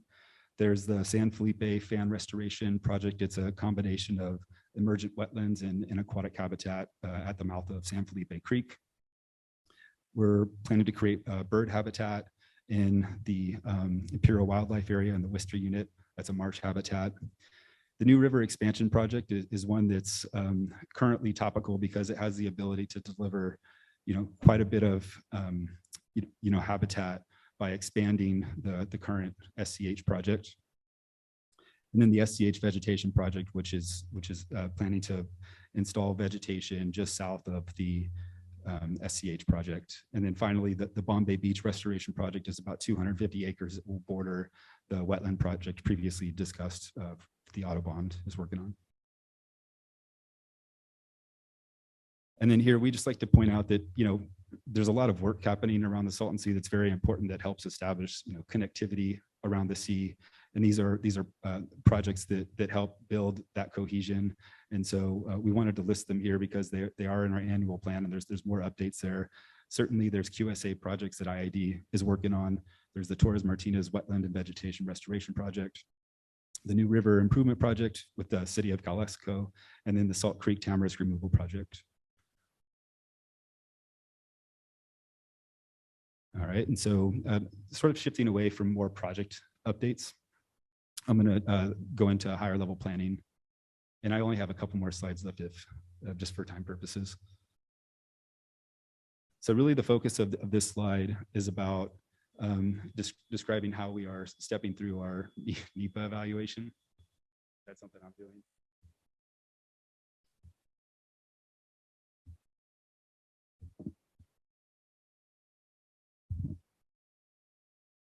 Okay. There's multiple layers of steps to get through in any planning process. One of those is making sure that we follow the National Environmental Policy Act. And so one way we're hoping to accelerate projects is through a large NEPA effort that incorporates all of our phase 1 activities.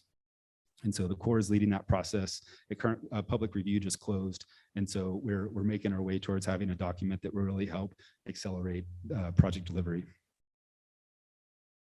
And then shifting away from phase 1 into phase 2. I wanted to spend at least just a minute or so, 30 seconds now I see, illustrating where we are with the long range plan. And so the long range plan is, rather than sort of dealing with the impacts that are happening now, which is what phase 1's target, our phase 2 target is really geared at dealing with impacts that are coming to us in the future. And so it's a comprehensive look that explores in-basin concepts as well as water importation.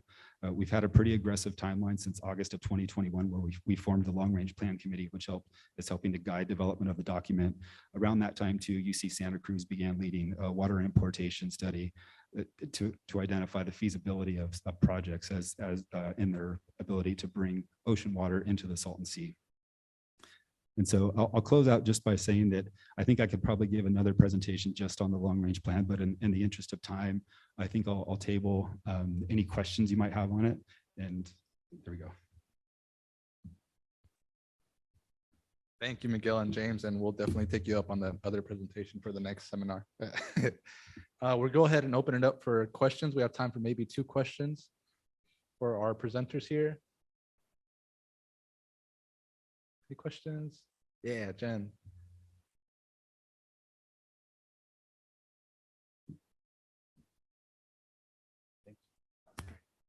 Thanks. I was wondering, to what extent are there opportunities for jobs for local people. You just- for local folks to be involved in doing the actual work on these projects. Yeah, so I think I'd like to speak a little bit just to the long range plan. And so we have this suite of evaluation criteria that we determine whether a concept that we're evaluating is acceptable. And so within that concept or within those criteria, we look at the ability for this work to be carried out by local industry and to be able to use, local manufactured goods. That's something that we've tried to do with our phase 1 projects and that we're building into the evaluation of our long range projects. I probably can't highlight specific examples to you for where that happens, but perhaps Miguel could, or I could follow up on that.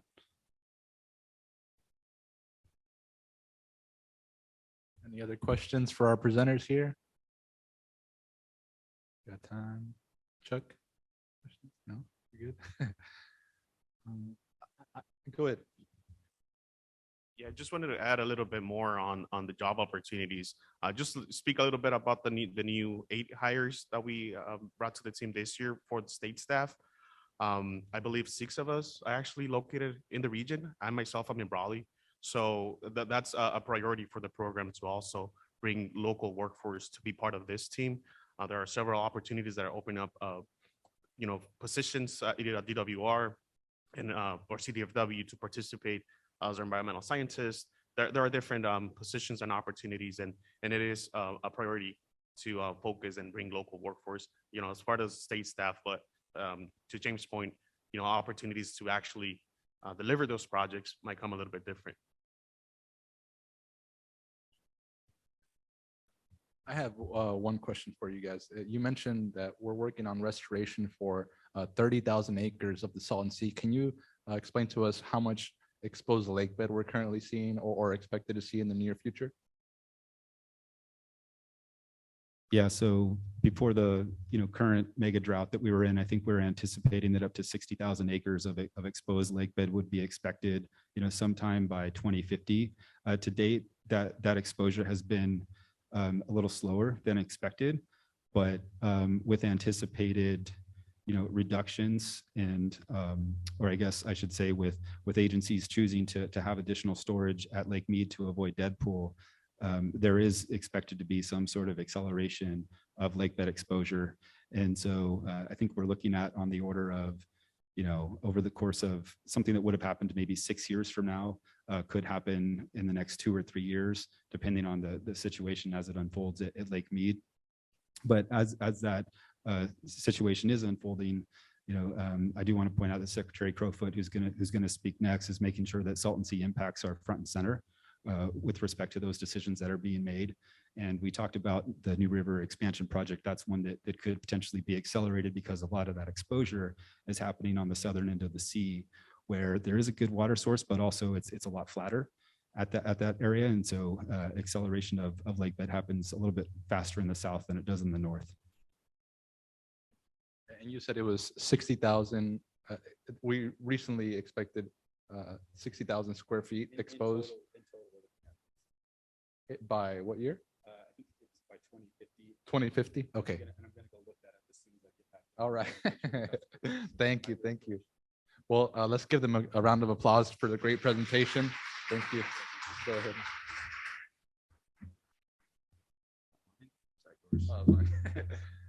Yeah, thank you so much. I think that's the best presentation I've seen regarding the recent developments at the Salton Sea. So thank you guys so much for that.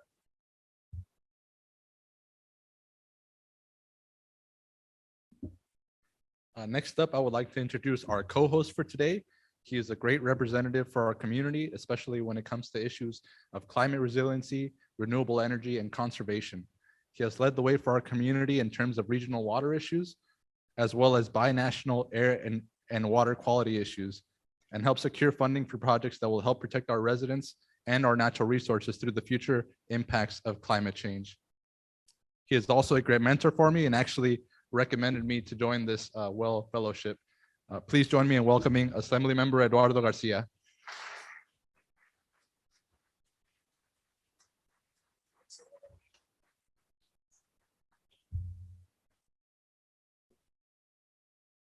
Let me start off by thanking Oscar for using the skinny picture of me.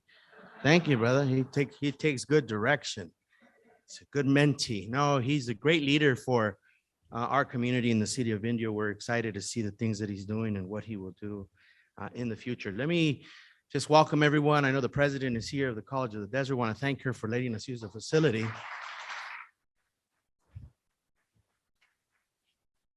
Board members Perez and Aurora Wilson, Kurt, thank you for being here as well and letting us be part of the great things that are happening here at the college on a nice Tuesday afternoon. I want to thank Miguel and James for the great presentation. For me, it's always exciting to see that people in the community have an opportunity to see firsthand the progress. There is work happening out the Salton Sea, regardless of what we hear. Think there is a huge $200+ million project that is being funded by Prop 68 dollars. And I want to just tell you that the Newsom administration has made this region and these projects a high priority. And if you don't believe me, just look at the budget allocations. There's close to $500+ million to continue some work at the Salton Sea.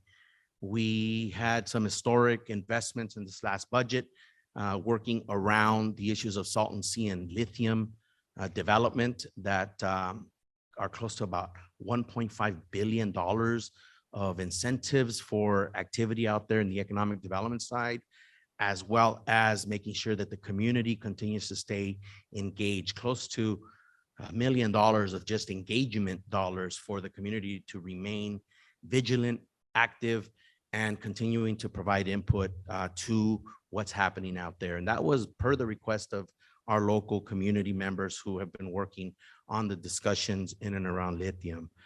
So I get to introduce two great individuals who the governor has said, I'm going to task you with these very important issues and just kind of continue to plug away on these very pressing matters related to the state. And these two fine gentlemen have been out here more times than I can count. And that to me speaks volumes to the commitment that this administration has to the work out here and them. And, one of them is actually from here, and it's always good to, welcome him home, or maybe he needs no welcome, but he is from the Coachella Valley, and I'll introduce him first. He is our State Water Resources Control Board chair and has the jurisdiction of dealing with a wide range of issues that we have been discussing today. Please help me welcome Joaquin Esquivel to the stage.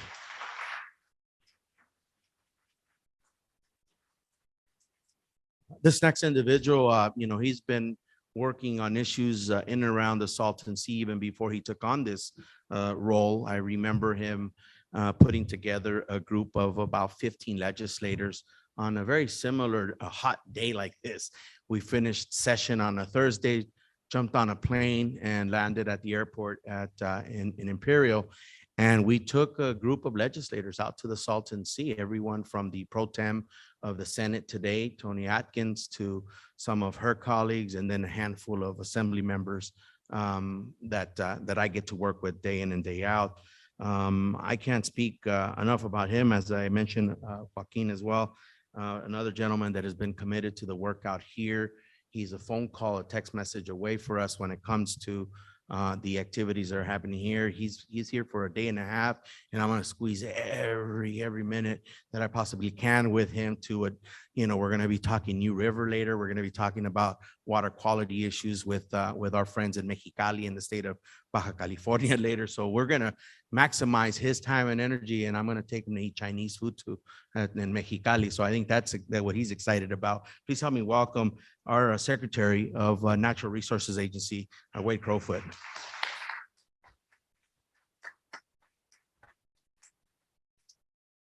So we'll get started with their presentations. I'll join them there at the table, and then we'll kick off some question and answers once they do their presentation. So gentlemen, the floor is yours. Just speak to me if you want me to go first. Just thank you. It is always incredible to be able to come home. And So just want to acknowledge my parents here, Frank and Norma Esquivel, who I wouldn't be here for them. So I'm in and out today. And so this was a compromise. I was like, no, you can at least attend this. So, you know, being from the Coachella Valley, I feel incredibly blessed, certainly, especially in this time, because this community, the issues that we face here are so much a microcosm of really what the state is facing, what our nation is facing, and paramount of that is certainly climate change. It is the fact that our assumptions about the water that we could depend upon in our communities aren't really bearing out. It turns out, despite our best minds and incredible engineering that happened in this nation and this state the last decades and the last century, certainly, they don't bear out anymore. And so we're all here amongst us really called to be part of a reconciliation, a reconciling of these water systems to the reality of what they're going to be able to bear fruit there. You know, we heard our dependence on importation, whether the Colorado River or the Bay Delta, where we exchange drops from the State Water Project. And so it's brought this moment, and we've felt it certainly this last year. We feel it with the anxiety that the urgency climate change presents us, that we know we need to be doing things different. That we also, though, have the fortune of being part of institutions and work that have been around for decades as well. And there, I think of the State Water Resources Control Board, selfishly perhaps, where we recently celebrated our 50th anniversary. And this year, actually, we're going to be celebrating the 50th anniversary of the Clean Water Act. And, you know, you bring up the Clean Water Act, I think, to most people, and their eyes might glaze over a little. But these were critical pieces of legislation that were passed 50 years ago because of the challenges that we faced then by an entire different generation of folks. Some, like Justice Roby, who actually wrote Porter Cologne that created the State Water Resources Control Board, Porter Cologne that was the model for the Clean Water Act, where we knew that we had 17 million Californians then, and we had to address water quality and water quantity issues if we were going to support a future state. And that future state is here. We're now 40 million amongst us. We have an incredible amount of pride, and you hear it from the water districts, you hear it from communities around what we built together. But we also look and we feel that anxiety. We feel that challenge of what the drought is putting onto our communities, what a flood, a mega flood may come and do to us even. And it's about connecting our communities and ourselves from the local, state, and federal level to say, yes, there are actions we can take. Yes, there are investments we can take. And not unlike 50 years ago, where the Cuyahoga River was on fire in Ohio, where we had raw sewage, cesspools throughout this state. You think of the Dominguez Channel, which recently in LA had a lot of challenges because of a fire. But back then, it was like open season on dumping whatever you wanted into waterways and creating a challenge here for all of us. You know, I will be actually later this week flying to Copenhagen to participate in an international discussion around water. And you look at Denmark in contrast, say, to some of our communities in the state, and their groundwater resources are pristine. They have incredible regulatory programs, very stringent to maintain that pristineness, where so many of the challenges we face in this state are about recovering those resources from decision-making that wasn't that great in the past. So reconciling for this climate, reconciling for sometimes decisions that were made that didn't extend water to the eastern and municipal service for water and wastewater to the eastern Coachella Valley. Similar fact pattern up and down the state, where you have redlining policies that really did purposefully exclude communities. And that's a reconciliation that we, difficult as it is, tied to race, tied to access to power, that it is, but we all need to have it. And we are. And I think that, what was so incredible to hear the work that Costello has been able to do and others that have lifted up what is a lived experience that I think many Californians take for granted. One of access to clean water, access to clean air, access to sanitation. And I think that it means that, we are just in this incredible moment And it's not about, what is the state going to do? It's not about what are the feds going to do. And it's not just what locals will do, but it is really that alignment that allows us to make incredible investments. The state board, and Costello touched on it, had the SAFER program here because of the Safe and Affordable Fund, a piece of legislation that the governor made real in the state. Suddenly resources here to start to address these issues. And proudly, we've actually reduced the number of Californians that are exposed to failing systems by 40%. So in 2019, we had 1.6 million Californians that were served by a failing system. That's just not primary MCLs like arsenic, as we heard about, or new ones like Chrome 6, but it is also secondary, taste and odor, which some people, it's easy to gloss over, well, there's no public health impact, but that's not, access to water. So being able to reduce that down to 950,000 Californians today in 3 short years is great, but we know we have a longer challenge here ahead of us. So how we have discussions at the local level, how they build confidence in making investments that we are fortunate at the state and federal level to have dollars for is really critical. And so it's not just quantity, it's quality. It's how we look at our regulatory agencies as well as a place to need to innovate. Knowing here at the state board that, bureaucracy and government, it doesn't often get a good rap. It can be difficult to understand. These programs, are decades in the building. They can be very bureaucratic, very technical, but we're all very dependent on them. And not just about, the discussion we need to have is not just how we get our water, but how we all engage in the discussion around the management of the resource. And that's what government's all about. That's what these public institutions that we're, I feel very fortunate to do my time here at the state board, which, for you look across the state, the ability to manage water rights, to work with our regional water quality control boards to regulate then the use and discharge of an impact to beneficial use of water, but then also drinking water, which just came over to the state board in 2015 in the middle of the last drought. It allows us to look at water recycling and really innovate and drive that as we go to adopt the first direct potable reuse regs next year in the state. It allows us to do better by our communities and make sure we're making investments and innovating in ways that we need to do as well as everyone else as we talk about doing our part. So that's where conservation comes in, on a household level, really connecting to what it means to value water in this arid region and in time throughout the West. And so there again, Coachella Valley, a microcosm of many of the same debates that you see happening up and down the basin states, like do you build a water park? Or how do you manage your resources in ways that allow you to continue to have economic activity to grow, but recognize that we have to right size our footprints. So yeah, I just feel very fortunate to do my part. And I think a lot of it is listening as much as it is having these moments to pontificate. So appreciate it. Well, huge thanks to Joaquin. If you know state government, Joaquin has one of the toughest jobs in California. You are a policymaker that's driving forward all the things that we're working on. You lead an implementation army at the water board. Actually, we wish it was a little larger in an army because we're always working to get more positions because they're doing so much work. When you think about the urgent effort to ensure all Californians have clean and safe drinking water, well, folks that work under Joaquin are doing that work. And then you sit as a judge, almost in an adjudicatory manner on water rights and water quality, really complicated, contentious topics on a monthly basis. So huge thanks.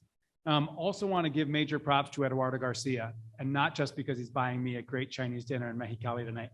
But I got to say, the reason why we've been able to make progress on the Salton Sea is his leadership. He spearheaded Prop 68, which started us off on that $200 million slug of funding that's materialized in projects that James and Miguel talked about.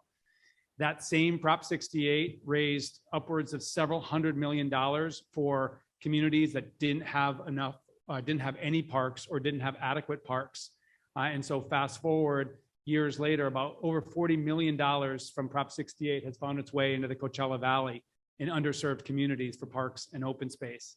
And just last week, we sealed a budget deal that includes several $100 million more for those underserved communities, thanks to his work. So I would be saying this if I was talking to you privately. He's somebody who is a recognized leader in getting it done in Sacramento, and really thank you for your partnership. It's also really exciting to be at College of the Desert. Never been here before, really beautiful. I started my life in the state of Michigan. That looks a lot different than this beautiful desert. And I got to say, every time I'm down here, even when it's this hot, it's an incredible part of California. So I'll start with the glass half empty, which is we have challenges we never thought we'd face in 2022. We all know that we live on now an overheated and unstable planet as a result of climate change. We all know that our climate in this Mediterranean climate of California would be changing. None of us had any idea it would happen as quickly as it did. Our agency oversees CAL FIRE. We have over 11,000 men and women across California today battling wildfires, including one not too far away that claimed 2 lives yesterday. Extreme heat is the issue literally of today. I believe that this afternoon, our energy agencies are projecting a higher level of electricity demand than any other point in California's history, because we are suffering from a hotter, more sustained heat wave across California than we ever have. So I would just say, for whatever you can do this week in your lives and in your workplaces, et cetera, to help us conserve energy, critically important to maintain energy reliability. And then, of course, this drought. California is no stranger to drought. We have episodes of drought. We have episodes of flooding. That's our nature. But these droughts are changing. They're hotter and drier than they've ever been. Last year, we had sub-average snowpack, about 70% of our snowpack, which was bad, but not horrible. But here's the alarming indication of climate change. We use about 100 years of historic record to understand how much of that snowpack is going to melt into reservoirs and become our water supply. And we have the largest reservoir that our state Department of Water Resources operates, the Lake Oroville. And we anticipated a certain amount of reservoir storage, water flowing from that melting snow into the reservoir. And we received about 25 to 30% of what we expected. Because hotter temperatures in the winter and really all seasons mean more of that snow is absorbing into dry soils and feeding very thirsty plants, or in the spring and summer, evaporating into the air, warmer temperatures. So what our scientists have told us is over time, by 2040, we're going to lose about 10% of the water supply that we could rely on historically, that average water supply through drought and flooding. It's going to literally disappear before our eyes. So a few weeks ago, Joaquin and I and our colleague Carla Namath from Department of Water Resources stood with the governor when he announced a focused effort to really build on what we have as a master plan for California water, what we call our water resilience portfolio, which we passed in 2019, to double down on certain priorities within that portfolio to supplant this 10% of water supply that we're going to lose here in the coming 2 decades. And we're going to do that by funding and expanding water recycling, groundwater recharge, which you've been doing in the Coachella Valley effectively for decades, stormwater capture in urban areas, desalination of both ocean water and brackish groundwater, specific projects for surface water storage, and of course, better water efficiency and eliminating water waste. So Joaquin and I and our colleagues are now charged by Governor Newsom with executing this plan to work over the next 2 decades to essentially grow our water supply, as it were, by about 10% to address this climate-driven challenge. That's going to mean a lot of things, including moving further and faster than we ever have on projects. At the same time, we have to deal with the here and now, and that is river systems that are in fundamental crisis. Where we do our work in up north in California, we have the Sacramento and San Joaquin rivers, which provide lion's share of water supply across California. They're in a horrible place right now as a result of this climate-driven intense drought. But even worse off is the Colorado River Basin, which provides a fair portion of water for this part of California. That river basin has experienced a flood stretching over 20 years. It's so bad that the large reservoirs on the river system, Lake Powell and Lake Mead outside of Las Vegas, are in danger of reaching what's called dead pool in a few short years. Meaning, if we experience similarly dry conditions over the next few years and we don't take extraordinary actions, those reservoirs can sink below the point at which water can be essentially exported from those reservoirs, which would be catastrophic for the 7 states and the 40 million people that rely on the Colorado River. So we are focused with our partners, including Coachella Valley Water District, Imperial Irrigation District, and urban Southern California, represented through our Metropolitan Water Agency that provides Colorado River water to 19 million Californians. We're all focused with essentially being part of the solution starting this year to conserve more water in those reservoirs. And that's important because California has relied on Colorado River water for over 100 years. We have among the most senior water rights on the system because it was our farming families, our communities that first utilized that river. And if you look at communities across this part of California, their prosperity, their communities have been built on Colorado River water.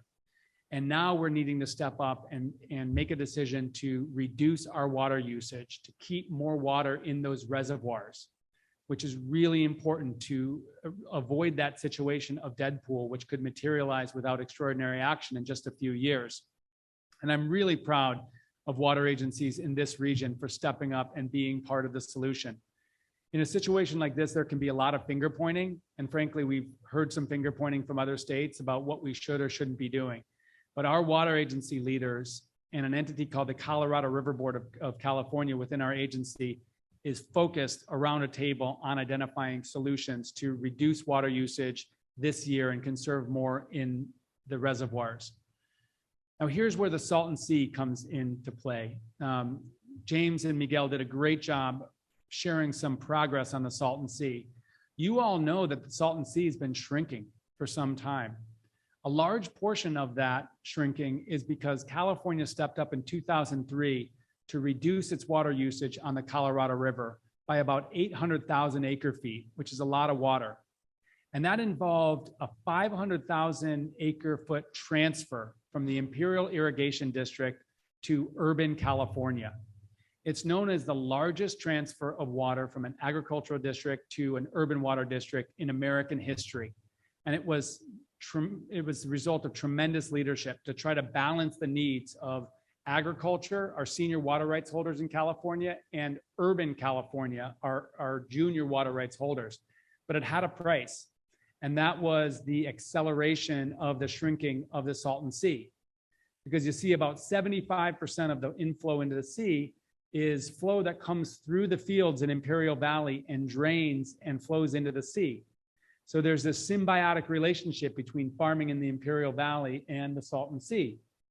And when Imperial gave up that 500,000 acre feet of water to San Diego and other urban areas, and in exchange received money to become more efficient, the Salton Sea lost inflow. And during that agreement, which is known as the Quantification Settlement Agreement, which is the wonkiest, most complicated title of any agreement known to man. But during that yeah, exactly. During that QSA, state government took on the responsibility to stabilize the Salton Sea. So that's why we have a Salton Sea management plan. And we're actually regulated by our sister agency, the Water Board. And so the Water Board's holding us at our agency accountable for over the next 10 years to restore or stabilize that 30,000 acres of exposed seabed, both because emissive dust is bad for air quality and because birds are dying because they don't have enough habitat. So as we talk about providing more water and leaving more water in the reservoirs to stabilize the situation on the Colorado River, our partners, our leaders down here say, wait a minute, we can't leave the Salton Sea on the cutting room floor. If we're going to actually conserve more water, reduce our water usage beginning as early as next year, we need more focus, more resources, more intensity to stabilize the Salton Sea, because there will be an impact of less water for farming in the Imperial Valley if the Imperial Irrigation District decides to conserve more water. So I'm focused right now on ensuring with our federal partners, as well as our water agencies, that if there's going to be a deal or voluntary action to conserve water in the Colorado River Basin from California, there need to be increased commitments in funding, in project acceleration, in land access, so that we can actually get more projects done in the Salton Sea to limit dust emissions and restore habitat. So that's the challenge we find ourselves in. And that's why WELL as an organization is really so important at this moment in time, because the leaders that WELL engages, the fellows that come through WELL are the leaders that are going to be continuing to make these decisions and help us navigate moving forward. I'm optimistic. You know, it's a challenging time. These are challenges that I don't think we ever thought we'd have to face. And California is on the front lines. I explained we're a Mediterranean climate, much like the European Mediterranean, Greece and Spain, parts of Australia, South Africa. You've read about all of these places across the world because we are experiencing the same challenges: intensifying heat, accelerated drought, worsening wildfire. And so I think California is in a great leadership position, because one thing we won't talk too much about today is all of the leadership that the legislature, the governor are showing, reducing our carbon pollution and demonstrating to the world that we can continue to prosper without making climate change worse. But I think we're also going to lead the world showing how that we can continue to thrive amidst these resource constraints, amidst these climate impacts. And so that's really what keeps me going, is the folks that we work with and the opportunities to show the world how we can get this done. So appreciate the opportunity to share those thoughts and look forward to the discussion. I guess my first question is, it keeps you going or it keeps you up at night?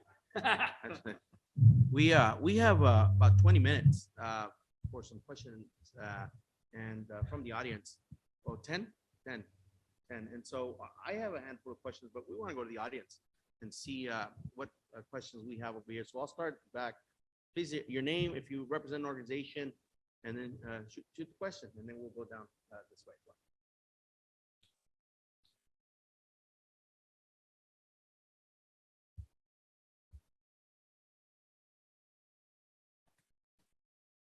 Thank you.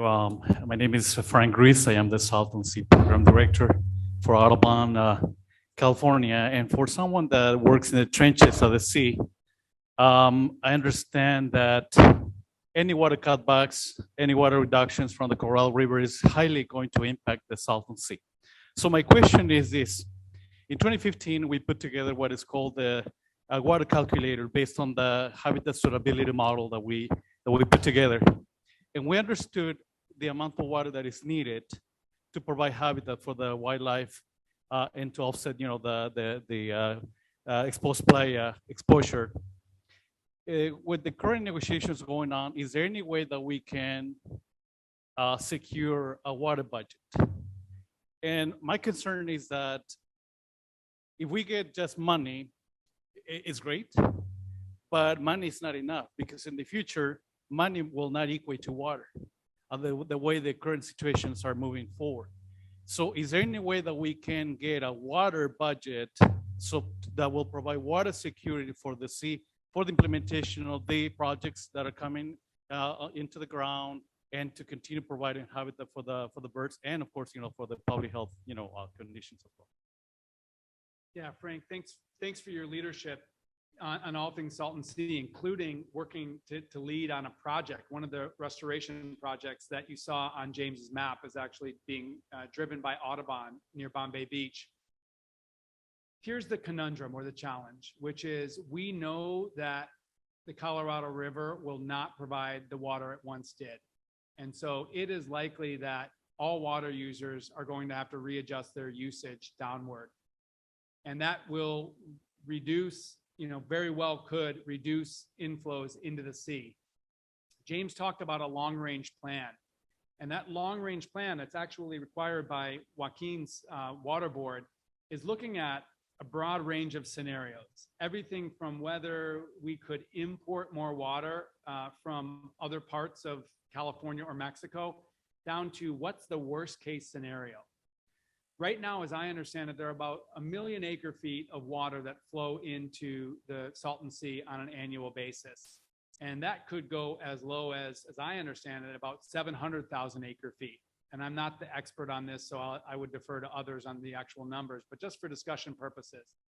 So Frank, I think the question I hear you asking is, what's the amount of water that we can depend on at the sea to control dust, to limit dust mitigation or limit dust emissions and provide that habitat? And can that be guaranteed? We are working to identify what's that minimal amount of water that we have to work with. And I think part of the long range plan is to develop a strategy if that's all we have to work with. But I think that guarantee of water, specifically to the Salton Sea, has not been achieved or not been secured at this point. I think we'll have to figure out how we can ensure a durable, dependable inflow into the sea. But right now, we're so focused on trying to conserve water in those reservoirs temporarily. We're not having conversations about the very distant future in terms of the amount of water into the sea. We're just trying to bridge the current situation. I really appreciate that, Wade, and I appreciate the question, Ms. Ruiz. I think Wade has it right. Unfortunately, we've already have a lot of guarantees out there, and Mother Nature isn't really giving us any of them. And so but it is an issue ultimately that we need to have a better understanding. I'm heartened at least because you look back at the quantification settlement agreement, you look back to the discussions in 2000, and the Salton Sea was nowhere. And it was tacked on at the end, and we saw what happened when you kind of just have a kick the bucket type of approach to a really complicated issue, and does need to be central to negotiations around quantity because it is at the end of the line. But we don't see that in this administration, and we don't see that when it comes to the way that the community, IID, everyone around the sea, and importantly, leadership in the state has said that's not going to be left on the cutting room floor. It is central to discussions. And so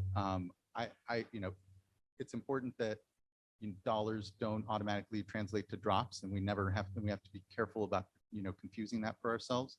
But I think we are in a better place, and we need to get to that long term. And I'm really heartened by the great work that is being done at Resources Agency, because we know it's been a long time coming, and it's really critical at this point. Again, two questions. I'm going to go back to the audience so we can answer theirs. How important is it that we integrate Indian country, tribal governments, their water infrastructure needs, their clean water needs? And so we'll go with the audience question first, and then if you can address that. And then for Wade, maybe you can elaborate on the recent agreement that the federal government put together on Colorado River, specific implications to our area, potential funding that may be available, not guaranteed, but potential funding for the Salton Sea. You can touch on those, but we're going to go to a question in the audience, and I know we have about 5 minutes left before we wrap this up. Smallest microphone that I've ever seen. Proof that there are leprechauns. I do not dispute global warming. I do not dispute global warming. But when we have record temperature, heat in California, particularly Southern California, everybody says global warming, global warming. When we have a drought in Southern California, well, western half of the United States, global warming, global warming. But then it was 2 years ago, we had a cold snap from the Canadian border all the way down to Texas. They had record-breaking cold. I think Dallas, Texas had below zero temperatures in Dallas, Texas. Right now, presently, there's a third to half of the country that's experiencing record-breaking flooding due to excessive rainfall, et cetera. Now, if we're going to point to circumstances that say global warming, we have to do a better job of explaining the other half of that criteria. So when the news people come on and they talk about this stuff, we just have to do a better job of explaining to the public why there can be extremes at both ends of that spectrum. So I appreciate any comments you had about that. Yeah, I would just say yes, definitely. I think that there's sometimes a simplistic way at looking at the climate change that we're all amidst, and we definitely see elevated mean global temperatures. We see that there is global warming happening, but it manifests itself in these extremes that we're seeing, these swings between flood, cold, and hot, and I think that it is important to make sure we are communicating correctly, through all of that. We try to do that even now. I know Wade has been great, and so has DWR and our sister agencies, about talking about flood. And everyone's like, why are you talking about flood right now? We're in the middle of a drought. It is because you need to use this time to really help everyone prepare that we can't just wait around for a flood to then start doing flood policy. Can't wait around for the next drought to do drought policy. It is now the reality of the extreme of the climates that we're seeing, and we have to better capture how we prepare for both, because it's not an either or. We know flood will come, and we have to be just as prepared. So I appreciate that. And then quickly, I know we're running out of time. On tribes, yes, we do need our tribes to be part of the discussion. I just want to acknowledge Martha Guzman, the regional administrator, who you convened along with the county and the tribes, all of us, to have a discussion around how we address drinking water, especially in these complicated circumstances where it does cross over into tribal land. So tribes need to be part of the discussion at the macro and the micro level. And I would just add the leadership of the Torres Martinez band of Desert Cahuilla Indians has been absolutely critical in driving forward. And it's actually, they're leading the way with some demonstration projects because they have as their land some of that part of the sea. And then more broadly, across the state, we're really looking to strengthen partnerships with tribes, recognizing they've been the ones caring for our resources since time immemorial. And then on your question, Assembly Member, about this, kind of federal action, here's the good news. This Inflation Reduction Act, which is providing this generational investment in climate action, has also provided $4 billion to the Department of Bureau of Reclamation, which is our key federal partner, to help address drought issues in the Colorado River Basin. And it's our contention in California that a portion of that funding is needed to stabilize the situation at the Salton Sea. Because if we're talking about California water users using less water, and if that results in accelerated exposure of this lake bed or this playa, then it stands to reason that we need federal support to accelerate these projects. And so that's our key message. I will say the Biden administration understands the challenges of the Salton Sea, and the woman who leads reclamation, the Reclamation Commissioner, understands this about the Salton Sea, and it's been clear publicly about the need to collectively address the Salton Sea. So I'm optimistic. Take one more question from the audience, and then we have a student that's got their hand up. If there is time, we'll go there. But it don't have to be. Thank you. Hi, Chuck Parker. Chuck Parker with the Salton Sea Coalition. I've met all of you before. And I know the state is conducting a feasibility study of ocean water import. I was just wondering if you all have been made aware that there is a compelling argument to be made, given this water shortage and the imminent cutbacks on the Colorado River, that by importing ocean water from either Mexico or the West or the Pacific coast, we could decouple the Salton Sea need for water from the Colorado River. This is an opportunity for California to provide some real important leadership so that whatever water is imported to fill the Salton Sea would then be freed up for the other states in Mexico, because it wouldn't be a demand that we have to make.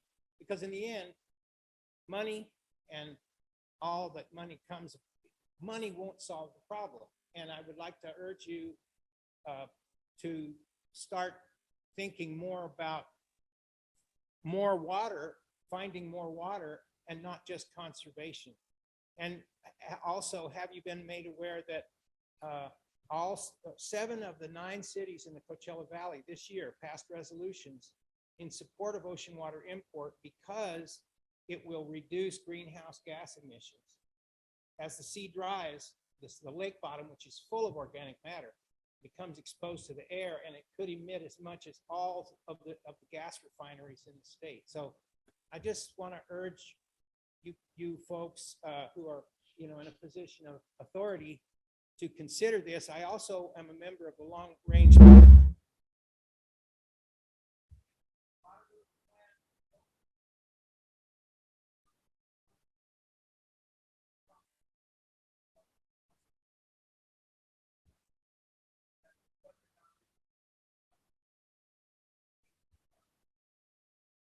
Chuck, thank you for the comments. Baja California government has now started to ask questions and look at the opportunities, given that they're also in a dire need of producing additional water. And there have been some preliminary conversations that are now different in their tone versus several years ago with this idea of importation cutting right through their state. So I can share with you that there are some discussions with leadership all the way to the executive office and some legislators from the border region area that are optimistic conversations I can share with you. I'm being told that we have to stop. We're going to make ourselves available for that last hand that went up at the last minute. If you have any questions, we'll meet you in the back. I do want to just thank Well again for putting this together. Of course, the leadership of Mr. Ortiz. I want to again just thank the president of the College of the Desert Board, her board leadership, from the president who's in the back, Ruben Perez, Beatriz Gonzalez, and Aurora Wilson, who is here. Thank you so much for allowing us to use this beautiful campus for today's ceremony. And I want to thank our two panelists for being here today. Thank you again. Have an educated leadership and also an educated support system to face the challenges that lie ahead. That being said, I look forward to working with all of you to make sure our residents continue to have access to clean, affordable water and to amplify the protection of our natural resources. If you're an elected official here, I would strongly recommend that you join the Well UnTapped Fellowship for 2023. You do not have to be a Latino to join. This program is open to all because we know how important it is that we are all community conservation and that we're all educated on water issues in our communities. Not only will this fellowship help you prepare for future policy decisions, but you get to meet some great people doing great work throughout our state and build new friendships and partnerships with other communities. You can find more information about the Well UnTapped Fellowship on the back of your agendas or online at latinosforwater.org. With that, I'll invite my good friend to close us out. He's a council member in Baldwin Park, a great leader in the conservation movement, and the executive director for Water Education for Latino Leaders. Please welcome Mr. Paul Hernandez.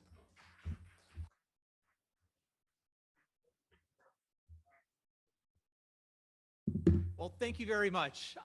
There's not much that I can say that Oscar hasn't already stated, but one of the things that we do to close out today's event is we have a tradition in Well. And part of that tradition is to sing De Colores. We do that for a couple reasons. It gives us a way of closing out the event on a spiritual, but also on a bonding experience. So what I'm going to ask is for each of you to stand up. Don't worry, we have the lyrics on the floor. Normally we'll try to go in a circle, but because we're spread out today, what I'd ask you to do is find someone next to you, hold hands, hold arms, whatever works for you, and we will do this in a second here. All right. Oh, let's.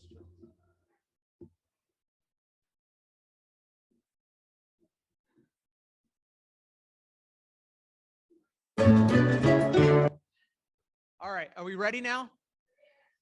Yeah? All right, excellent, excellent. So you're in the middle, you're by yourself. Come on, you got to find someone to the left or you're to your right. Everyone's together here. Appreciate it.